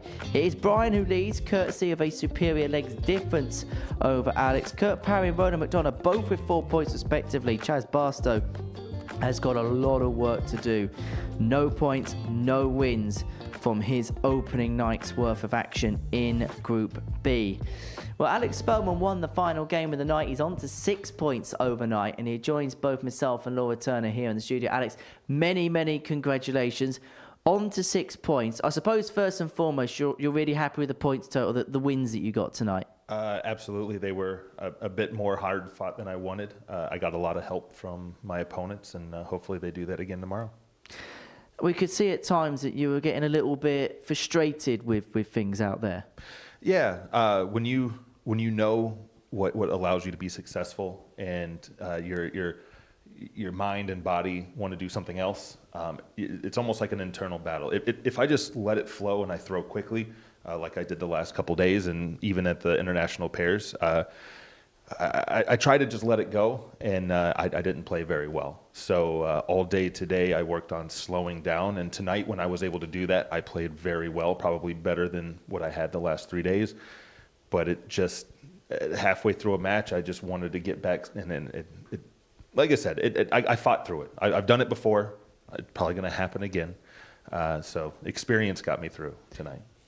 Is that process one of those where sometimes you got to go through a little bit of pain to then get the end result in terms of what you really want to get back? Like the frustration, like there's no emotion behind it. It's like a slap to the head, like almost like a coaching thing, like, you know, get it together kind of thing. And the frustration is, again, like you know what you need to be doing, you know what the problem is, but you just can't seem to stop your brain from trying to override it sometimes. But like I said, it's going to happen again in the future. Every dart player goes through their ups and downs, but I think the high-end players, we understand that happens, and we don't let it get. I mean, sometimes we let it get to us, but we know how to work through it. We know that there's going to be that dip, and there's that middle spot. And I tell the people I coach, you know, I've never come out of a slump worse. If anything, I come out better because I'm back to my regular expected standard, but now I'm excited and like ready to go. So you get that little extra boost. I think it says a lot about players like Alex that we've not seen him at his best, but yet is finding different ways to win games. Yeah, and as Alex just mentioned, there were patches, you know, throughout tonight where it was absolutely blistering. You know, you didn't think he was going to miss a treble, miss a double target, but then just loses that pace, loses that rhythm that obviously is conducive to getting the best out of himself. And I think that's just where there has just been patches where you've allowed, it's timing, isn't it, in darts? I think it's the timing, and it was some of the misses that you had, they were punished. And I think that game against Raman, Brian was solid, but I think there was just some mistimed things where he punished, because he was 4 out of 5 on the outer ring in that match against Duke. Yeah, I told him if that 9 would have gone, it would have been the most boring celebration ever, because it would have been out of frustration. The first 9 I ever hit was in a practice session after a terrible weekend, and I hit the 9, and it's almost like, really? Now you want to show up? Where was that? I started off really well, gave him, you know, opportunities to get up on me, and I kind of had that moment of frustration, and it allowed me to do what I wanted to do, but then you're like, okay, I'm back, and then it was right back to, you know, that internal struggle. But again, it happens. Because it's interesting, because we're having a look at Dart 8 there that doesn't quite go for you, but we've been mentioning on commentary this week that it's felt patchy at times. Like this leg and 11 darts are absolutely fine, and I think one thing that we've seen from you is when you're at full flow, these are the types of legs that you can reel off time after time after time. And I suppose for you, it's about working your way back towards that, isn't it? Right, and we're all, as dart players, we're always moving the goalposts. You know, me playing really poorly now is still way better than what I would ever shoot 4 or 5 years ago. So I have to, you know, keep that in mind. But as you get better, you just have unrealistic expectations of yourself, but you have that because you've seen what you can do, you know, and I've seen what I can do, and I know that I can do it for a long period of time. It's been about 1.5 years since I've done it night in and night out, but it's coming back more and more. And so through that frustration, you see that it's happening more and more, and it makes it easier to just ignore the bad, get back to work, and you know it's right around the corner. And you're someone that has a due process about everything, and I suppose does that kind of stem towards what you kind of do day to day? Well, day to day, I know you guys have mentioned Epic Games and Fortnite. So I haven't been with them for 2 years. I've only been playing darts for the last 2 years. You know, it's really tough to do that in the U.S., but I've managed to make that work. During the week, I coach. And then during the weekends, I'm here. I'm playing darts. But I do have a process, and I do coaching a little bit different with what they do over here. It's almost like I want them to become an engineer. I want them to figure out why things happen, why things don't happen. You know, I mentioned in our tungsten talk that, you know, I almost want my people to become chefs. It's you take one little taste and you know, oh, I have too much of this, too little of that. But I also tell them knowing what's wrong and knowing what to do is different than actually being able to execute it every time. That's why we miss. So. Yeah, and you've obviously got a process when it comes to the throw, when it comes to the action. But going forward, is there a plan? Because you obviously have an expectation, not just on the way you play, but what is the ongoing plan for Alex Spelman? As far as like a career path, I don't really have one. I enjoy playing. Playing well is the best part of it. It's like I turn it from a sport into a puzzle, something I could figure out. Most people would disagree with me, and I've mentioned it, I think, on here before. John Part told me I would never amount to anything in a nice way, because I told him I would rather play well and lose than play poorly and win. And that's just because it doesn't matter whether it's darts or my regular job. I want to excel, I want to do well, and if I fail, it's not that big a deal as long as it felt good, I tried my best, that kind of thing. Let's talk about the last couple of weeks then, because I know that the pairs didn't quite go to plan for yourself. I do want to ask about the influence event. How did you find that? That was great. That's probably a more nervous event for me, just because I'm very stone-faced and I don't put out a lot of emotion. So there, you got to have fun. You got to put on the smile. Not that it's fake, but it's it's just a different environment. I can do that at home, but I'm doing it with people I've known for a long time. Even if I play at MSG, everybody in the crowd, I've known them for years. But here, it's different. I don't know our celebs and influencers over in the U.S. are different than here. I have no clue who these guys are, but they were all fantastic. They were all nice. Obviously, getting to meet some of the legends of the game as well It was my favorite event, and I actually played a little better in that event than I had in the pairs or even the start of this week, just because it's just so like back home you get I don't know if you guys have blind draws over here where you get a random partner and whatever. At Music City just a couple weeks ago, maybe a month or so ago, I got a lady who had never played a game of cricket in her life, and there's something about that just motivates me to do well for her, because and we made it all the way to the finals, which. I didn't expect to make it that far, but there's just something about playing in that type of event that settles me in a little bit and just helps me play well. I loved it. Just finally, some thoughts in terms of what you feel that you got to do. What do you think the job's going to have to be tomorrow to get yourself through?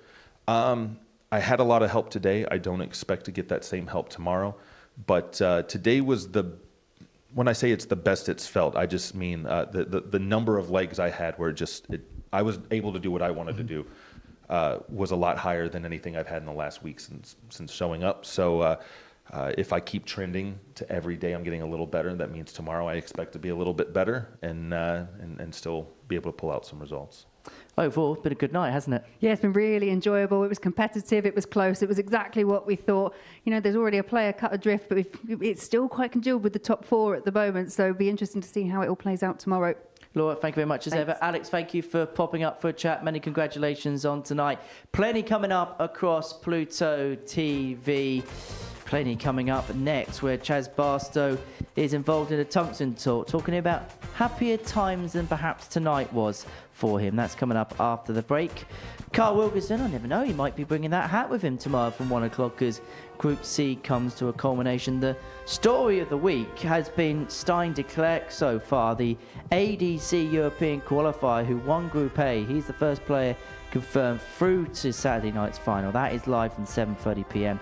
And then Steve West, the 5-time weekly winner, is going to be in action when Group A gets underway for week 2 on Monday morning from 9:30. We're going to be back tomorrow night from 10 o'clock for the culmination of Group B. Alex Spelman and Brian Raman are the two players at the top of the group for that. Now, earlier on today, we heard about the sad news in regards to the passing of Jamie Harvey, brave dart, at the age of 70, one of the pioneers that created the World Darts Council, which is now the PDC, one of the key pioneers within the sport of darts. Everyone here at the Modus Super Series and at Pluto TV send our condolences to the family and friends of Jamie Harvey, who passed away today at the age of 70.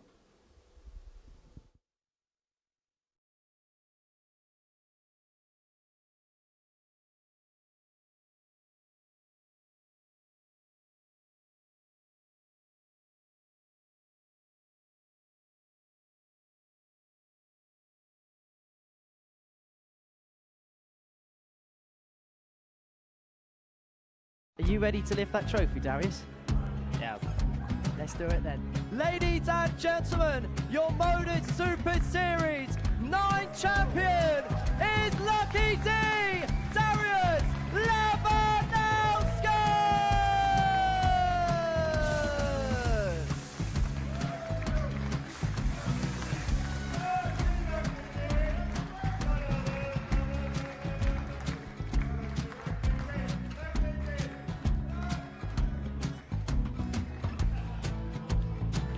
Well, what a wonderful night of darts we have seen, and we are ready. Our champion is ready, and it's trophy. So receive the trophy. £25,000. The new Modus Super Series champion, the Terminator, Marvin Van Velzen.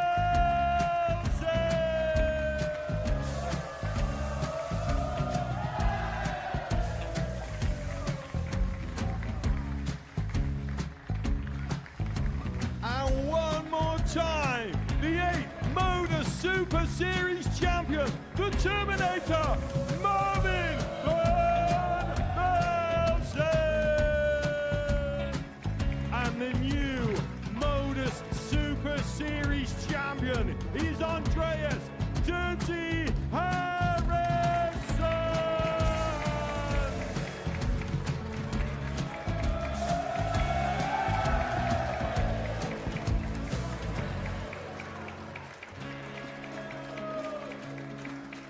And one more time, the 7th Modus Super Series champion.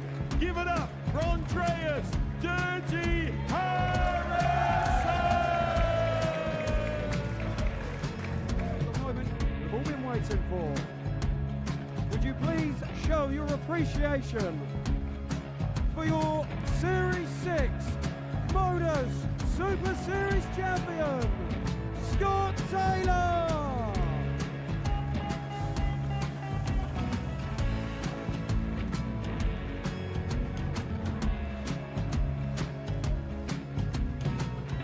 One more time, your new Modus Super Series champion. He is Chucky. He is Jim McGuire.